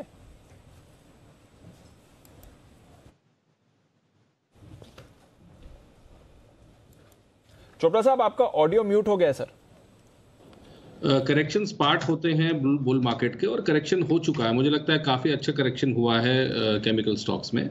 और मैंने अभी 2022 के सुपरस्टार स्टॉक्स में आप ही के चैनल पे BASF रिकमेंड किया था। तो मुझे लगता है BASF यदि यहाँ खरीदा जाए तो ये 3800 का मैं टारगेट देना चाहता हूँ BASF का। इसके अलावा एक और कंपनी है बालाजी अमीन्स। तो बालाजी अमीन्स भी मुझे बहुत अच्छा लगता है। अगर आप इसको देखें, ये भी 200 दिन के 200 DMA पे अभी ट्रेड करता है, 3220 के लगभग अभी इसका भाव है। मुझे लगता है कि एक बार ये चालू हुआ तो ये 4000 के पार जाने का दमखम रखता है। तो बालाजी अमीन्स है, ये है PI इंडस्ट्रीज है। PI इंडस्ट्रीज में भी मुझे लगता है कि एक करेक्शन होने के बाद अब थोड़ी तेजी देखने को मिलेगी, और एक बार ये 3000 का स्तर पार करेगा तो हो सकता है आपको दोबारा से 3400, 3450, 3500 भी दिखे। तो कुछ अच्छी अग्रणी कंपनीज हैं, उनमें रहिए। BASF मेरी टॉप पिक है, और थोड़ा सा लंबी अवधि के लिए इसको लेना पड़ेगा। बहुत अच्छा स्ट्रॉन्ग ग्लोबल कंपनी है, बहुत स्ट्रॉन्ग फंडामेंटल्स है। तो ये राय है आपके लिए BASF पे। आज 10 की कमाई के तौर पर कुणाल जी राकेश जी ने किया इसे पसंद, खरीदारी करने की राय उनकी तरफ से भी आती हुई BASF में आज लंबी अवधि के लिए बेहतरीन स्टॉक। आइए एक और सेक्टर जहां पर बढ़िया एक्शन होता हुआ दिख रहा है, उस पर फोकस करते हैं। लॉजिस्टिक्स, इस सेक्टर में जबरदस्त एक्शन है। क्या कुछ डेवलपमेंट हो रहे हैं, रिसर्च के साथ हमारे साथ जुड़ चुकी हैं मानसी दवे। मानसी बताइए। शुक्रिया Anil sir. Through out corona times हमने देखा है कि लॉजिस्टिक्स की इंपॉर्टेंस जो है वो नजर आई है और आने वाले दिनों के लिए भी लॉजिस्टिक्स में कई सारे ग्रोथ ट्रिगर्स हैं। आपको बता दें, कोरोना के बाद लॉजिस्टिक्स में काफी इंपॉर्टेंस, इनकी अहमियत हमने समझी है। लॉजिस्टिक्स सेक्टर के लिए नया साल जो है वो मजबूत रहेगा। खास तौर से कहाँ कहाँ ग्रोथ आती हुई दिखी और किस वजह से लॉजिस्टिक्स स्पेस आउट परफॉर्म कर रही है। एक तो वेयर हाउस मैनेजमेंट, अब तमाम सेगमेंट्स, तमाम सेक्टर्स जो है वेयर हाउसेज बनाने पर फोकस कर रहे हैं, जो कि काफी पॉजिटिव है। वेयर हाउस मैनेजमेंट से लॉजिस्टिक्स क्षेत्र को फायदा मिला है। Smooth end to end shipping services पर जो फोकस किया है, क्योंकि थ्रू आउट कोरोना हमने देखा कि किस तरह से लोग घर पे लॉक थे और इसी के चलते काफ़ी हद तक online services, e commerce platforms, इनकी ज़रूरत ज़्यादा फेल्ट होती हुई दिखी और इसी के चलते लॉजिस्टिक्स की मांग जो है वो लगातार बढ़ी। जब इनकी ज़रूरत ज़्यादा महसूस हुई तो लॉजिस्टिक्स ने भी अपने आप को एक स्टेप आगे बढ़ाने का काम किया, अपनी सर्विसेज अच्छी करने का काम किया, जिसमें वो काफ़ी हद तक सक्सेसफुल भी साबित होते हुए दिखे हैं। आपको बता दें, artificial intelligence, IoT, big data जैसी नई तकनीक का इस्तेमाल लॉजिस्टिक्स सेक्टर अब करने लगा है और इसी के चलते सेक्टर को एक नया रूप जल्द ही मिलता हुआ दिख सकता है। लॉजिस्टिक्स सेक्टर हर तरह से नई तकनीक को अपनाने में अब यहाँ पर तैयार है। कॉन्टैक्टलेस डिलीवरी जो है, आपको बता दें, मोबाइल OTP से डिलीवरी को वेरीफाई करने की जो यहाँ पर थीम देखने को मिली, social media, omni channel presence को बढ़ावा देना, ये सब कुछ इस सेगमेंट के लिए काफ़ी फायदेमंद साबित होता हुआ दिखा और इससे काफ़ी हद तक लोगों ने भी सराहा है। लॉजिस्टिक्स स्पेस ने भी इसमें जान डाल दी है इन तमाम चीज़ों को आगे बढ़ाने के लिए, ये तमाम जो क्रिएटिविटी या ज़रूरत जो थी उन्हें ठीक करने के लिए। आगे की ग्रोथ आउटलुक क्या है? 2021 के अंत तक देश का ई कॉमर्स सेक्टर $5,500 करोड़ का होने का अनुमान है। 2025 तक सेक्टर $10,000 करोड़ का होने का अनुमान है और 2025 तक इंडस्ट्री की सालाना ग्रोथ जो है 10.5% बढ़ने का अनुमान है। तो क्लियरली यहाँ पर नई तरह के ट्रेंड जो देखने को मिले हैं, लोगों को जिस तरह से ऑनलाइन चैनल पसंद आने शुरू हो चुकी है, इसकी वजह से लॉजिस्टिक्स की मांग तो बढ़ती ही रहेगी और इसका एक पॉजिटिव इम्पैक्ट है जो कि अगले साल भी देखने को मिलेगा। पॉजिटिव ब्रोकरेजेस भी हैं। नोमुरा की आज लॉजिस्टिक्स सेक्टर पर ही रिपोर्ट आई और उसमें एजिस लॉजिस्टिक्स पर इन्होंने खरीदारी की राय मेंटेन करने की राय दी है। वहीं कंटेनर कॉर्पोरेशन पर भी खरीदारी की राय बरकरार रखने की राय आती हुई दिखी है।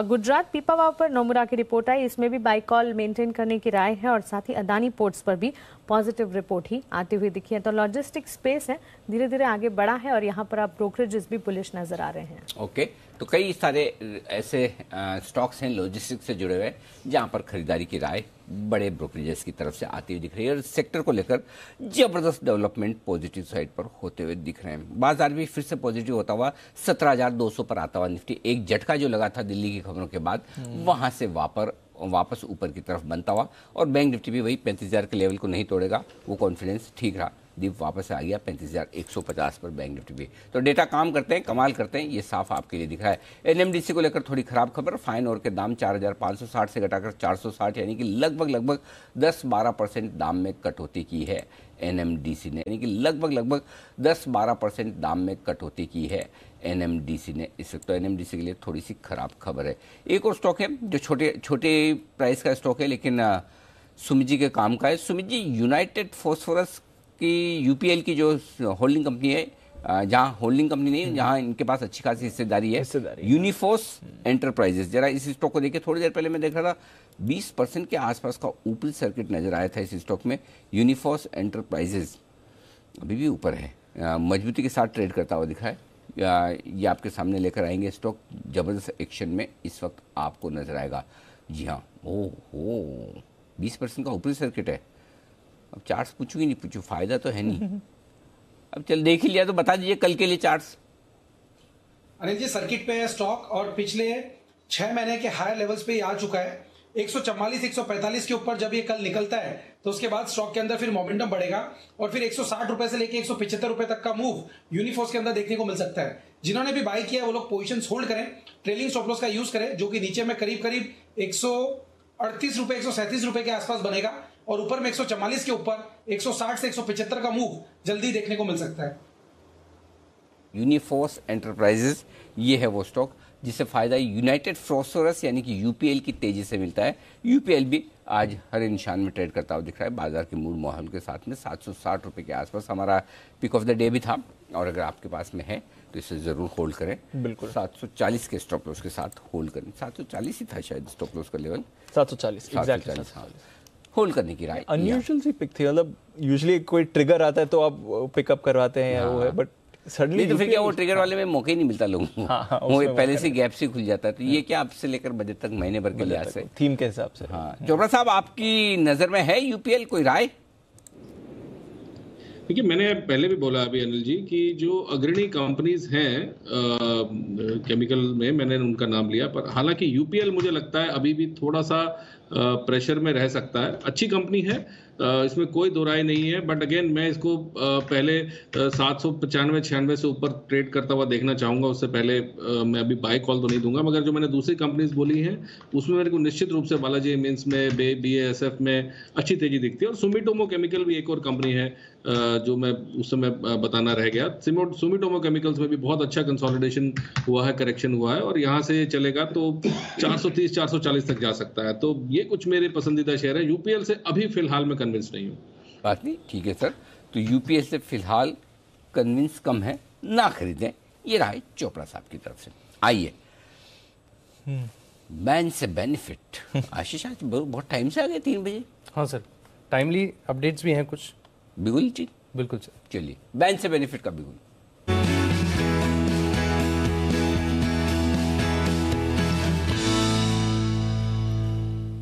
बताएं आशीष। सर 4 स्टॉक हैं, एक एक करके सबके अपडेट्स दे देता हूं। आरबीएल बैंक आज ही बैन में आए, 119% है तो रहेगा ये बैन में, इसको रहना ही पड़ेगा। इंडिया बुल्स हाउसिंग फाइनेंस है 92% है, वोडाफोन आइडिया 88% है। लेकिन एस्कॉर्ट्स यहाँ पर देखिए तो लंबे समय के बाद आज पोजीशन जो है फाइनली 80% से नीचे घटी है। हालांकि ज्यादा नहीं घटी है, 79.9% है प्रिसाइजली, लेकिन 80% से कम हो गई तो स्टॉक पक्का बैन से बाहर आ जाएगा। फिलहाल एंट्री की तो किसी की संभावना नजर नहीं आ रही है, लेकिन पीएनबी एक ऐसा स्टॉक है जो प्रयास कर रहा है। काफी देर से मैं देख रहा हूं कि स्टॉक की पोजीशन जो है बढ़ती जा रही है। अभी 95% के आंकड़े को क्रॉस नहीं किया है, 94.6% है, डाउटफुल है, ना के बराबर है, चांसेस बहुत कम है। लेकिन बदलाव ये होगा कि जो 4 स्टॉक है इनमें से एस्कॉर्ट्स एक स्टॉक जो है बैन से बाहर आ जाएगा। ओके, तो चलिए कुछ तो बाहर आया। एस्कॉर्ट्स कम से कम जिन लोगों को रोल ओवर करने वो कर पाएंगे, है ना। हाँ तो एस्कॉर्ट्स बैन से बाहर आने की तैयारी में आज के सेशन में। लेकिन बैन में आने जाने का काम कब होता है? जब स्टॉक पहले एफएनओ में आए। एफएनओ में नहीं आएगा तो बैन में आएगा कैसे? करेक्ट। तो एक स्टॉक जो एफएनओ में आने की तैयारी, 8 स्टॉक आ रहे हैं ना नई सीरीज में बैन, नए 8 या 10 स्टॉक नए जुड़ रहे हैं। 10 स्टॉक, 10 में से एक स्टॉक है जो बड़ा कमाल करता दिख रहा है, वो है जीएनएफसी। जरा ये स्टॉक लाइए रडार पर। जीएनएफसी भी अब शुक्रवार से आपके लिए शामिल हो जाएगा वायदा कारोबार में, और स्टॉक में गजब का मुंह आता दिख रहा है। 5% मजबूत डे हाई पर ट्रेड करता हुआ दिख रहा है, तगड़ी खरीदारी होती दिख रही है। कई बार हमारी रिकमेंडेशन लिस्ट में भी रहा है, लगभग हमने सबने, जैन साहब ने, मैंने, सेठी साहब ने, सबने रिकमेंड किया है। फंडामेंटली बेहद मजबूत कंपनी है, वैल्यूएशन बहुत ही आकर्षक है। लोगों को ये लगता था कब चलेगा, फाइनली चल भी गया, बैन में, एफएनओ में भी आ चुका है। चोपड़ा साहब, जेएनएफ से आप ट्रैक करते हैं? नहीं तो फिर मैं टेक्निकल राय लूँ। बहुत अच्छी कंपनी है अनिल जी, और मैं इसमें बिल्कुल ट्रैक करता हूँ। इसने टॉप बनाया था करीब 518-520 का, और उसके बाद एक लो भी बनाया था करीब 380 के लगभग ये गया था। मुझे लगता है कि अब इसने कंसोलिडेशन वाला टाइम पूरा किया है, टाइम वाइज भी और प्राइस वाइज भी दोनों करेक्ट हो चुका है। और यहाँ से यदि ये चलना शुरू होता है तो मेरा इसमें जो टारगेट है वो 480, उसके बाद 500 का है। तो बहुत अच्छा कंपनी है। और फर्टिलाइजर क्षेत्र में मुझे लगता है कुछ ना कुछ किसानों के लिए दिया जाएगा। बजट के पहले हम देखते हैं कि एग्री बेस्ड कंपनीज में कुछ ना कुछ अच्छा मूवमेंट देखने को मिलता है, रेलवे बेस्ड कंपनीज में कुछ ना कुछ अच्छा देखने को मिलता है। तो ये बजट के लिए तैयारी हो रही है अनिल जी, ये मेरा टेक है कि बजट से पहले अच्छा चलना चाहिए फर्टिलाइजर सेक्टर। लोग वही फर्टिलाइजर और केमिकल सेक्टर की हम आज बात भी कर रहे थे कि यहाँ पर बढ़िया तेजी में 20% ROC वाला स्टॉक है, 5 के मल्टीपल पर ट्रेड कर रहा है, debt free cash rich company है, गवर्नेंस इशू है नहीं, सरकार प्रोमोटर है, बेहतरीन कंपनी है, और क्या चाहिए मतलब, और ग्रोथ जबरदस्त है। ये सारे ट्रिगर्स है फंडामेंटल जीएनएफसी के लिए। और टेक्निकली बताएंगे वागले साहब।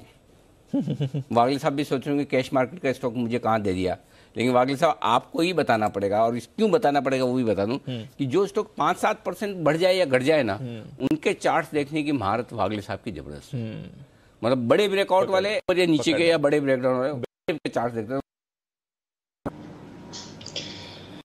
Anil ji, pattern in the making है, इसको प्रीएम्प्ट अगर करते हैं, जो मैं करूंगा, मतलब मेरा व्यू पॉजिटिव है, यहाँ पर एंट्री की जा सकती है। ऑन द डाउन साइड 430-427 तक जाएगा तो ऐड करें, 422 का स्टॉप लॉस होगा। और ये पोजिशनल व्यू में दूंगा, ट्रायंगुलर पैटर्न बन रहा है, ये स्टॉक 460 तक 1 से 2 हफ्ते में भी मे बी 3 हफ्ते में जा सकता है, तो ये मैं प्रीएम्प्ट कर रहा हूँ। पैटर्न बहुत ही बढ़िया है। 434, 430, 427 ये बाइंग रेंज होंगी। 421 का स्टॉप लॉस, 460, 470 तक के टारगेट्स आपको 2 से 3 हफ्ते में देखने को मिल सकते हैं। तो ये है आपके लिए GNFC, वायदा कारोबार में आने की तैयारी में है और अभी एक्शन में भी आ रहा है। और इंटरेस्टिंगली कुछ जो अनलॉक वाले स्टॉक्स थे वो फिर से रिकवर करते हुए दिख रहे हैं। PVR थोड़ा नीचे से रिकवर हुआ है, बट इंडियन होटल्स को देखिए, यहाँ पर निचले स्तरों से अच्छी रिकवरी आई है। डेल्टा कॉप में भी निचले स्तरों से अच्छी रिकवरी आ रही है। ऑफकोर्स डेल्टा कॉप का दिल्ली के रिस्ट्रिक्शन से कुछ ज़्यादा लेना देना है नहीं, बट थोड़े अनलॉक के स्टॉक्स, एक नीजक शार्प रिएक्शन आया था दिल्ली के रिस्ट्रिक्शंस की खबर के बाद, पर अब वापस ये एक्शन में आते हुए दिख रहे हैं। जरा इंडियन होटल्स के चार्ट पर राय ली जाए। बंसल जी जरा राय दें, इंडियन होटल्स 2.5% ऊपर इस समय और एक रिएक्शन के बाद रिकवर होता हुआ।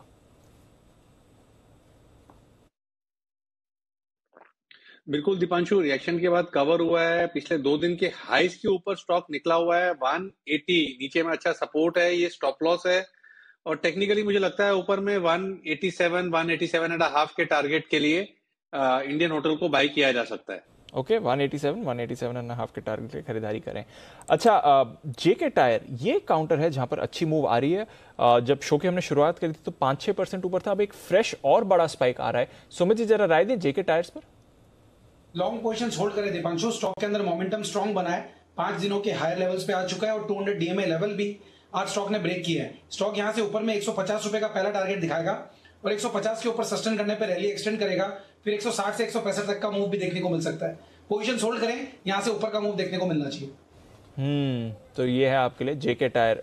IFB इंडस्ट्रीज, कुणाल जी इसके चार्ट आप जरा देखें सर, यहाँ पर भी एक अच्छी मूव आ रही है। कुछ कंज्यूमर स्टॉक्स में इस समय एक्शन बनते हुए दिख रहा है। सुबह हम देख रहे थे हैवेल्स भी वायदा कारोबार का टॉप गेनर था थोड़े समय के लिए। IFB इंडस्ट्रीज, कुणाल जी। देखिए, करेक्टेड स्टॉक है दीपांशु, जिसमें आज एक अपटिक देखने को मिल रहा है। अच्छी बात यह है कि एक सपोर्ट है 1100-1125 के आसपास, वहीं से ये अब मूव आया दिखाई देता है। मुझे लगता है कि 1200 तक जाएगा, लेकिन फिलहाल कोई खरीदारी की राय नहीं है। वेट एंड वॉच करें। जब तक 1200 के ऊपर ये टिक ना जाए, एवरेजेस के ऊपर एक क्रॉसओवर ना दे, तब तक खरीदारी की राय नहीं है। तो 1200 के ऊपर खरीदारी की राय होगी। जिनके पास है उन्हें जरूर बने रहना चाहिए। ओके, तो ये है आपके लिए IFB इंडस्ट्रीज। आइए, जो स्टॉक्स एक्शन में दिख रहे हैं उनमें एक और मेरे रडार पे आ रहा है, लेकिन उससे पहले वागले का वंडर, वागले साहब के लिए भी गुण।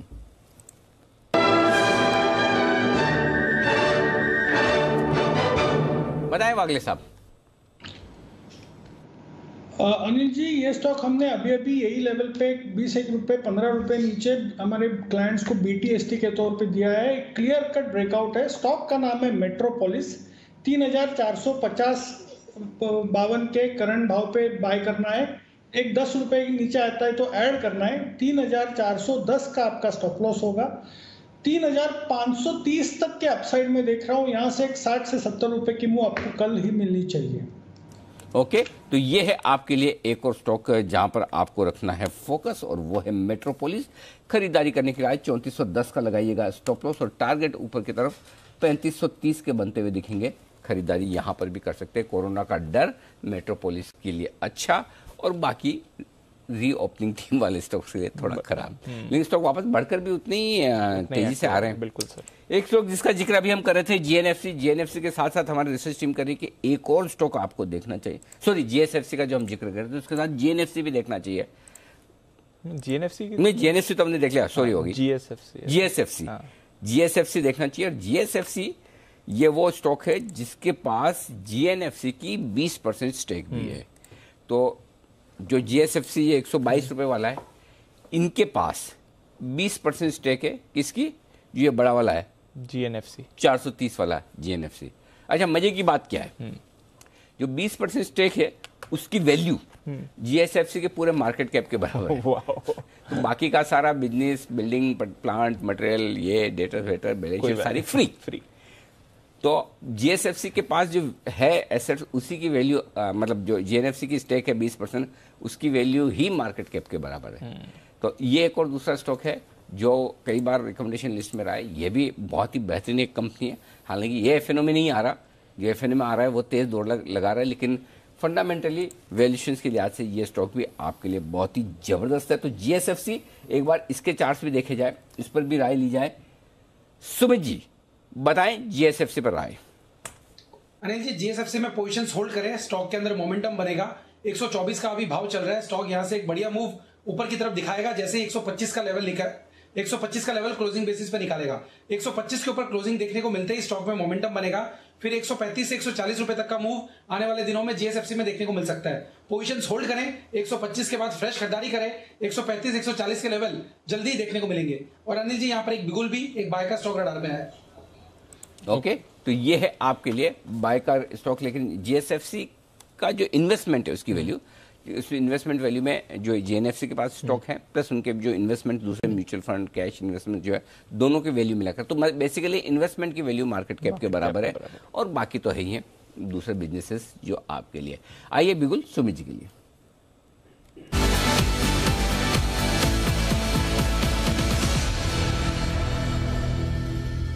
बताएं सर।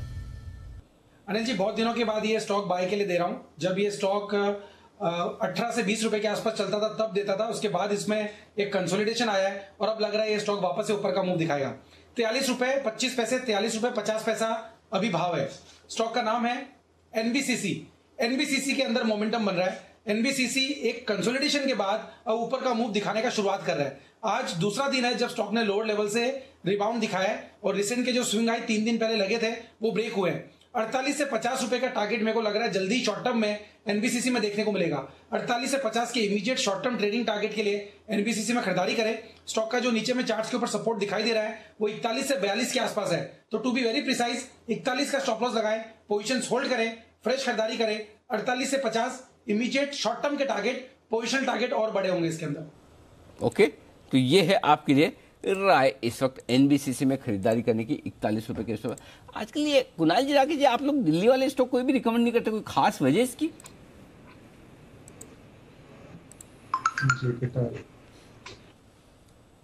कुणाल जी बोलो। ओवर टू कुणाल जी। अनिल जी देखिए दिल्ली मुंबई हम तो अनिल जी पूरे विश्व भर के स्टॉक रेकमेंड करने के लिए तैयार हैं। अनिल जी कहीं पर चार्ट पर ब्रेकआउट तो आने दीजिए अनिल जी। दूसरों के आ रहा है चार्ट पे, आपके नहीं आ रहा, ऐसा क्यों? सुमित जी के चार्ट क्या कहीं अमेरिका से इंपोर्ट किए हुए?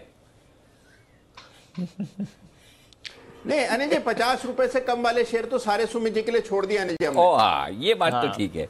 चलिए, ये बढ़िया है कि आप सुमित जी के अधिकार क्षेत्र में नहीं। मैं वही सोचा था, 4 एक्सपर्ट बैठे हैं दिल्ली के, कुणाल जी, राकेश जी, नितिन जी, चोपड़ा साहब, और हमारे देखो वागले साहब इतने बहुत सीनियर मोस्ट हैं तो वो ज़्यादा एक्टिव है नहीं।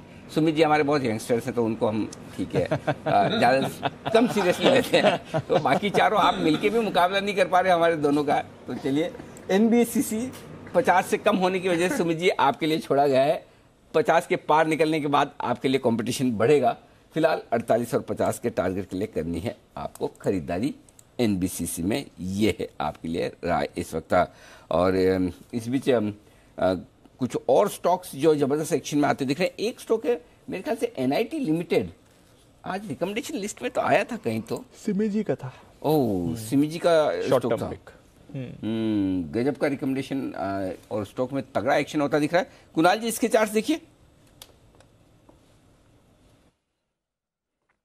अनिल जी इसी का चार्ट अभी मैं देख रहा था और अनिल जी इसमें एक विशेष बात यह है कि ये जो स्तर आज आप देख रहे हैं 480 का, ये अनिल जी इसमें 21 साल बाद ये लेवल देखने को मिले हैं। यही लेवल्स इसके हाईस थे 2000 में जबकि टेक्नोलॉजी की अंधी रैली चली थी, और उसके बाद 21 सालों बाद अनिल जी इसमें ये लेवल्स देखने को मिल रहे हैं। तो यहां पर बहुत समय बाद अनिल जी इतिहास दोहराता हुआ दिख रहा है। तो जिन्होंने भी खरीदा हुआ है होल्ड करने की राय अनिल जी। इतिहास बनता हुआ और दोहराता हुआ नजर आ रहा है। 15% मजबूत साल 2000 के बाद के ऊपरी स्तर आपके लिए आते हुए दिख रहे हैं इस वक्त। आइए, एक बेहतरीन पिक आपके लिए आएगी। आप बोलेंगे पिक क्यों? पिक इसलिए क्योंकि यह है पिक ऑफ द डे, कल के लिए। थोड़ी देर में तैयार कर रहे हैं आपके लिए कल का काम आज ही कुणाल जी और राकेश जी। तब तक आइए कुशल तैयार बताने के लिए टाटा ग्रुप के कुछ बड़े डेवलपमेंट। टाटा सन्स के चेयरमैन एन चंद्रशेखरन साहब ने पूरे ग्रुप की ग्रोथ के लिए 4 बेहतरीन थीम्स दी हैं। अब जो 4 बेहतरीन थीम टाटा सन्स के चेयरमैन दे रहे हैं, तो आप भी थोड़ा दिमाग लगाएंगे, सोचेंगे, समझेंगे, सुनेंगे, तो आपको समझ में आ जाएगा कहाँ पैसा बनेगा। है ना, वो तो वही थीम बताएंगे ना जहां पर इन्वेस्टमेंट करके बिजनेसमैन पैसा बना सकते हैं। तो जहां बिजनेसमैन पैसा बनाएंगे वहीं तो इन्वेस्टर बनाएंगे। तो आइए कुशल बता रहे हैं हमें वो बेहतरीन थीम। कुशल बताइए सर। यहाँ पर 4 बड़ी थीम्स आइडेंटिफाई की गई है और दरअसल ये जो मैसेज था ये इनके एम्प्लॉइज को नए साल के हिसाब से वो लेटर लिखते हैं उसमें। हाँ, वो मैसेज दिया गया था। तो टाटा सन्स के जो चेयरमैन हैं उनकी तरफ से एन चंद्रशेखर जी ने काफी 4 बड़े ग्रोथ एरियाज हाईलाइट किए हैं 2022 के लिए पर्टिकुलरली। और यहाँ पर सबसे पहला है डिजिटल। डेफिनेटली हम देख रहे हैं पिछले कई महीनों से डिजिटल पर बड़ा फोकस ऑलरेडी टाटा ग्रुप का बना हुआ है। टाटा डिजिटल नाम की इनकी वेबसाइट भी है और यहाँ पर जो सुपर ऐप की बात कर रहे हैं उसमें मार्च 2022 तक ये एक्सपेक्टेशंस लगाई जा रही है कि ये ऐप लाइव हो सकता है और इस पर और फर्दर डेवलपमेंट्स आती हुई नजर आ सकती है। इनफैक्ट हमने देखा भी कि बिग बास्केट का किस तरह से टाटा ग्रुप ने अधिग्रहण किया, फिर उसके बाद 1mg में भी जो फार्मा डिलीवरी कंपनी है वहाँ पर भी उन्होंने मेजॉरिटी स्टेक लिया था। तो कहीं ना कहीं पूरा जो इकोसिस्टम है वो यहाँ पर डिजिटल की तरफ बढ़ता जा रहा है और उसी में ही फर्दर निवेश जो है टाटा ग्रुप करने के लिए 2022 में प्रिपेयर होता हुआ दिख रहा है। साथ ही दूसरी बड़ी थीम ग्रोथ के लिए वो थी नई एनर्जी और न्यू एनर्जी में आप रिन्यूएबल सोर्स एनर्जी की बात कर सकते हैं और इसमें टाटा पावर की काफ़ी बड़ी भागीदारी रह सकती है, जहां पर आप सोलर को ले लीजिए या फिर बाकी अन्य जो भी रिन्यूएबल सोर्सेज ऑफ एनर्जी है वहां पर फर्दर इन्वेस्टमेंट्स की एक्सपेक्टेशंस हम लगा सकते हैं। और सप्लाई चेन की भी बात करें तो यहां पर अकॉर्डिंगली जो है इंटीग्रेटेड वे में सप्लाई चेन पर भी बड़ा फोकस रहेगा और डेफिनेटली हेल्थ पर तो टाटास का अब लगातार वापस बड़ा फोकस बनता हुआ जा रहा है। तो 4 बड़ी ग्रोथ एरियाज, 4 बड़े थीम्स जो है वो टाटा सन्स के चेयरमैन जो है अपने एम्प्लॉयज़ को बताते हुए दिखे थे। ओके, तो ये है आपके लिए digital, new energy, supply chain और हेल्थ। यस, तो डिजिटल तो 100% कोई सवाल ही नहीं। न्यू एनर्जी में टाटा पावर आपने रेकमेंड भी किया। डिजिटल में आप देखिए Tata Teleservices, Tata communication, Tejas जो उन्होंने तेजस लिया ना, तेजस, हाँ तेजस। मैं तेजस और टानला में बहुत कंफ्यूज होता हूँ। हाँ तेजस लिया। जब दोनों का साथ में बोलता हूँ तो मुझे ध्यान में आता है। सप्लाई चेन जबरदस्त चली रहा है, अभी लिंक हमने किए था, देखा। और सुपर ऐप भी बना रहे हैं, सुपर ऐप और हेल्थ वाला। 4 बेहतरीन थीम्स है जो आप 2022 के लिए टाटा सन्स की तरफ से देख सकते हो। तो आपको समझ में आ जाना चाहिए कि यहीं पर पैसा आपके लिए बनेगा भी। यही एक्शन बहुत जबरदस्त आगे होता हुआ दिखा। आइए बढ़ते आगे बिगुल नितिन जी के लिए निफ्टी के निशानेबाज नितिन बरार का।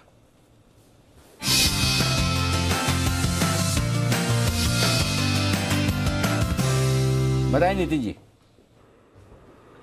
जी, कल और परसों ये मंथली एक्सपायरी के लिए हम 17,200 की कॉल ऑप्शन लेंगे। 108, 107 ऐसे आपको मिलती है और जिसका स्टॉप लॉस होगा 65 रुपये का। आज के लो के नीचे मैं स्टॉप लॉस रख रहा हूँ। जो आज का लो करीब 69 का है तो हम 65 का स्टॉप लॉस रख रहे हैं। 108.9 में खरीद रहे हैं।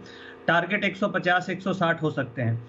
अब इसका लेने का लॉजिक ये है कि अभी जो मार्केट में दिल्ली की न्यूज़ आने के बाद जो गिरावट आई उसमें जो पुट राइटर्स की पोजीशन है वो बिल्कुल भी कम नहीं हुई।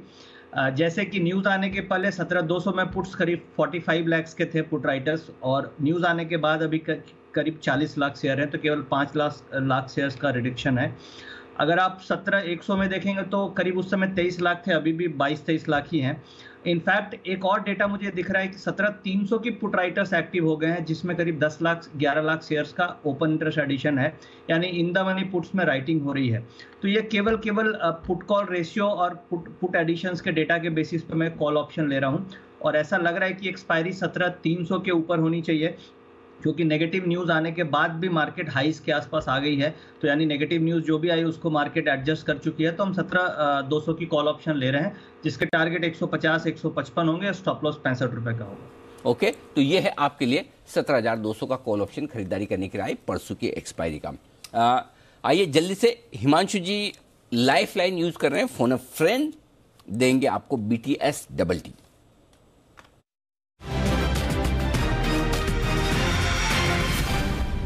Himanshu ji life line use करने की वजह और स्टॉक और लेवल्स तीनों बताइए। जी Anil ji thank you very much life line use करने देने के लिए। अनिल जी स्पेशल स्टॉक है, BTST के तौर पर खरीदेंगे इसको। एक बहुत शानदार ब्रेकआउट आता हुआ नजर आ रहा है लाइट में। अनिल जी काफी लंबे समय की कंसोलिडेशन के बाद स्टॉक ने आज एक इंपॉर्टेंट रेजिस्टेंस जोन 2450-60 का बहुत ही स्ट्रॉन्ग वॉल्यूम्स के साथ और लॉन्ग बिल्डअप के साथ यहाँ पर निकाला है। और मुझे लगता है कि जिस तरह का ब्रेकआउट मूव आज हमने इस सेक्टर में जुड़े स्टॉक्स में, चाहे वो एशियन पेंट्स में आते हुए देखा है, इसी तरह का सेम मूव स्टॉक में आपको कल के सेशन में आता हुआ देखने को मिल सकता है। तो रिस्क रिवॉर्ड के को देखते हुए पीडीलाइट में मुझे लगता है कि यहाँ से एक पीडीएसटी करके खरीद के जाया जा सकता है। 2520 रुपए का पहला टारगेट, 2550 रुपए तक का दूसरा टारगेट पीडीलाइट में आपको आते हुए देखने को मिल सकता है। और ये टारगेट अनिल जी मुझे लगता है कि कल के सेशन में ही अचीव हो सकते हैं। 2450 के स्टॉप लॉस के साथ पीडीलाइट है मेरी तरफ से एक बीटीएसटी कॉल। ओके, तो पिडलाइट, एस्ट्रल, एशियन पेंट्स, इन जैसे काउंटर्स पर आपको रखनी है नजर, क्योंकि इन सभी नेम्स में आपको जबरदस्त एक्शन बनते हुए दिख रहा है। पिडलाइट पर फिलहाल हिमांशु जी की तरफ से है खरीदारी की राय पर। बाजार पर क्या करके जाएं, वापस डेज हाई के करीब निफ्टी आते हुए दिख रहा है। आइए आज की final market strategy Anil ji की तरफ से। कभी कभी खुशी के लिए कुछ ज्यादा नहीं, एक अनजान दोस्त ही काफी है। ईबिक्स कैश हर खुशी के लिए काफी है।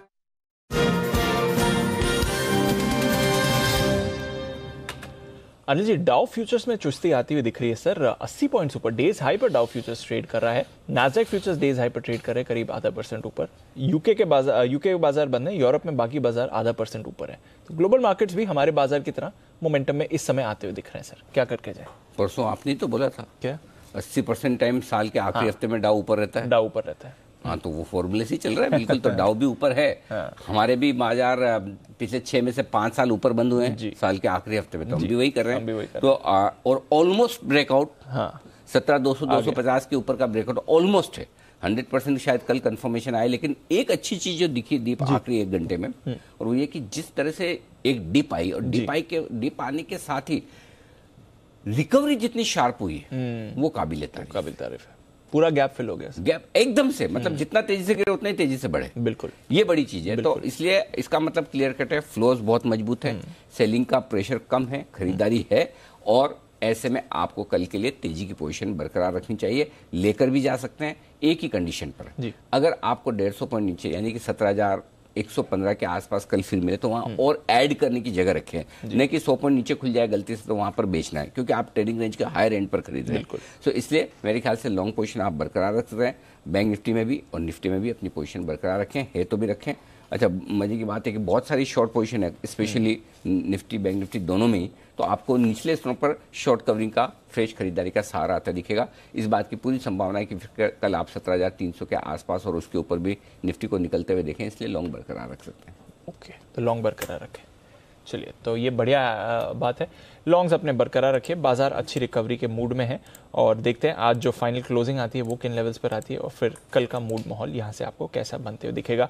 अभी हम जेके टायर की बात कर रहे थे, सीएट, इसको पुल अप करिए। 14% का उछाल सीएट में आपको आते हुए दिख रहा है। तो टायर स्टॉक्स में कुछ ना कुछ तो आपको चल रहा है। जेके के बाद अब सीएट भी एक और काउंटर है जहां पर आपको अच्छी मूव आती हुई दिख रही है। तो टायर स्पेस ही काफी इंटरेस्टिंग आपको होते दिख रहा है। कुछ और टायर स्टॉक्स पर अगर आप नजर डालें तो JK Tyre, CEAT, Apollo Tyres, Balkrishna, इन सभी में अच्छी मूव आ रही है। कुछ ना कुछ चल रहा है सर स्पेस में। एक एक करके सबका नंबर आ रहा है। बुले बिस्से स्टॉक सारे अब तेजी में आते हुए दिख रहे हैं।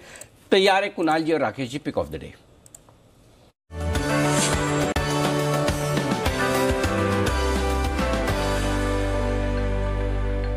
बताएं sir. Anil ji, pick of the day है बलरामपुर चीनी। बलरामपुर चीनी में देखें तो काफी समय बाद स्टॉक के अंदर एक पॉजिटिव क्रॉसओवर देखने को मिला है। लास्ट 3 दिनों के हाईज के ऊपर निकला है। परफेक्ट कैंडिडेट लगता है अभी खरीद के कल मॉर्निंग में बेचने के लिए। ओवर टू कुणाल जी।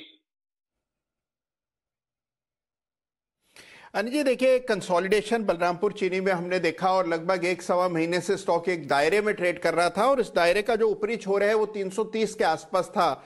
आज हम देख रहे हैं कि जिस तरह का क्लोज आता दिख रहा है 330-335 के ऊपर एक डिसाइसिव क्लोज आया है। तो इससे बहुत संभावना बनी है कि यहाँ पर 370-375 के जो लेवल्स पहले देखे गए थे वहां तक ये स्टॉक सीधी दौड़ दिखाएगा। तो बलरामपुर चीनी में खरीदारी कर लें। यहाँ पर एक स्टॉप लॉस रख लें 334 रुपए पर, 334 पर। पहला टारगेट होगा 353 रुपए का, दूसरा टारगेट 360 रुपए का। 353-360 के टारगेट्स के लिए खरीदारी करके चले बलरामपुर चीनी। ये भी एक और काउंटर है जो जनवरी सीरीज से वायदा कारोबार का हिस्सा बनने वाला है। तो कुछ थीम निकल कर आ रही है। आईडीएफसी लिमिटेड में हमने ये ऐसे थोड़ी देर पहले मूव आती हुई देखी। बलरामपुर चीनी है, हनीवेल ऑटोमेशन एक और हमारे तो भूल गए, हाँ जो हमने ढूंढा वो ऐसा कैसे भूल गए? जेएनएफसी हाँ, वो तो सबसे पहले तो वही डिस्कस किया था।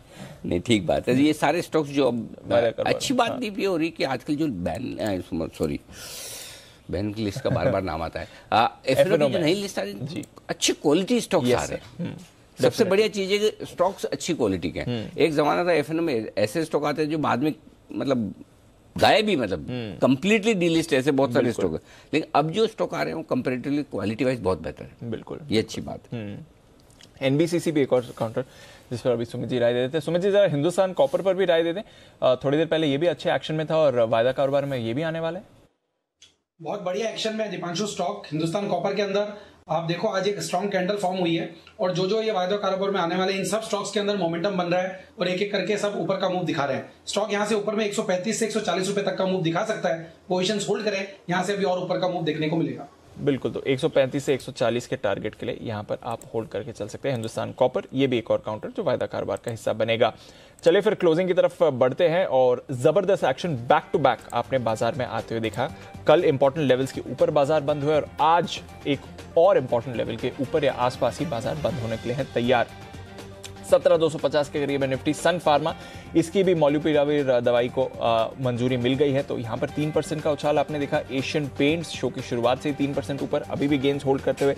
M&M, Titan, UltraTech, NTPC, Coal India, Tata Motors, L&T, ONGC, Eicher, BPCL और रिलायंस इंडस्ट्रीज यहां पर भी खरीदारी। चौतरफा तेजी आज आपने बाजार में देखी है। टॉप लूजर इंडसइंड बैंक 0.5% से कम की कमी दिखाता हुआ। पावर ग्रिड और ICICI बैंक हल्की गिरावट। बाकी 47 निफ्टी स्टॉक्स आपको आज पॉजिटिव टेरिटरी में क्लोज होते हुए दिख रहे हैं। तो बाजार में स्ट्रेंथ थी और जैसा अनिल जी भी बता रहे थे, ब्रेथ काफी मजबूत है। सभी सेक्टर्स में खरीदारी। स्ट्राइड्स फार्मा 4% ऊपर, एस्ट्रल 4% की तेजी। PI Industries, Deepak Nitrite, ICICI Lombard, Apollo Tyres, Metropolis, Tata chemicals.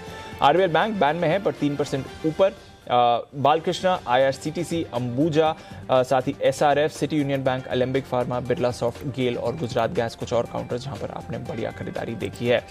गिरावट रही है PVR में, जो दिल्ली ने काफी सीरियस रिस्ट्रिक्शंस लगाई हैं। हालांकि ये सिर्फ पहला पड़ाव है, आगे बढ़ा सकते हैं अगर केसेस कंट्रोल में नहीं आए। सारे मल्टीप्लेक्सेस बंद रहेंगे दिल्ली में।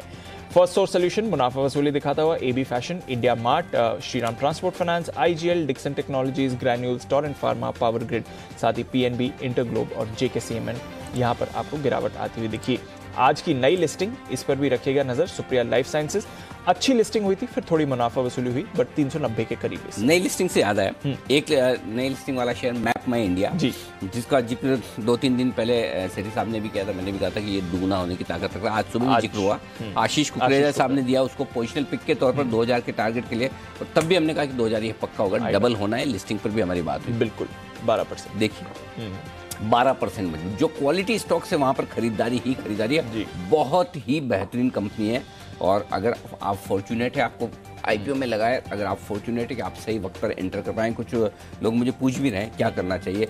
1700 के टारगेट सेठी साहब की तरफ उसके नजदीक आता हुआ दिख रहा है, तो सेठी साहब आएंगे तो पूछ लेंगे, लेकिन अभी से मैं बोल रहा हूँ मत बेचिए, नहीं बेचिए ना 2000 के टारगेट 2000 तो आएगा। हाँ रखिए, दुगुना तो करना ही। अच्छी क्वालिटी के शेयरों में आप दुगुना नहीं करेंगे तो कब करेंगे। और जल्दी खत्म हो गया, जल्दी खत्म हो गया। मधुर आवाज बैक टू बैक। ओके, तो आज फिर से शानदार मजबूती के साथ 17,235 पर बंद होते हुए निफ्टी पर आप 57,900 पर बंद होते हुए सेंसेक्स पर 481 अंकों की मजबूती, 125 अंकों की तेजी बैंक निफ्टी में। थोड़ी देर में आपको मिलेंगे फाइनल लेवल्स क्लोजिंग के, तब तक बाजार बंद होने के एक्शन। अच्छा, बाजार बंद होने के एक्शन बताएं उससे पहले 2 चीज बताना जरूरी है।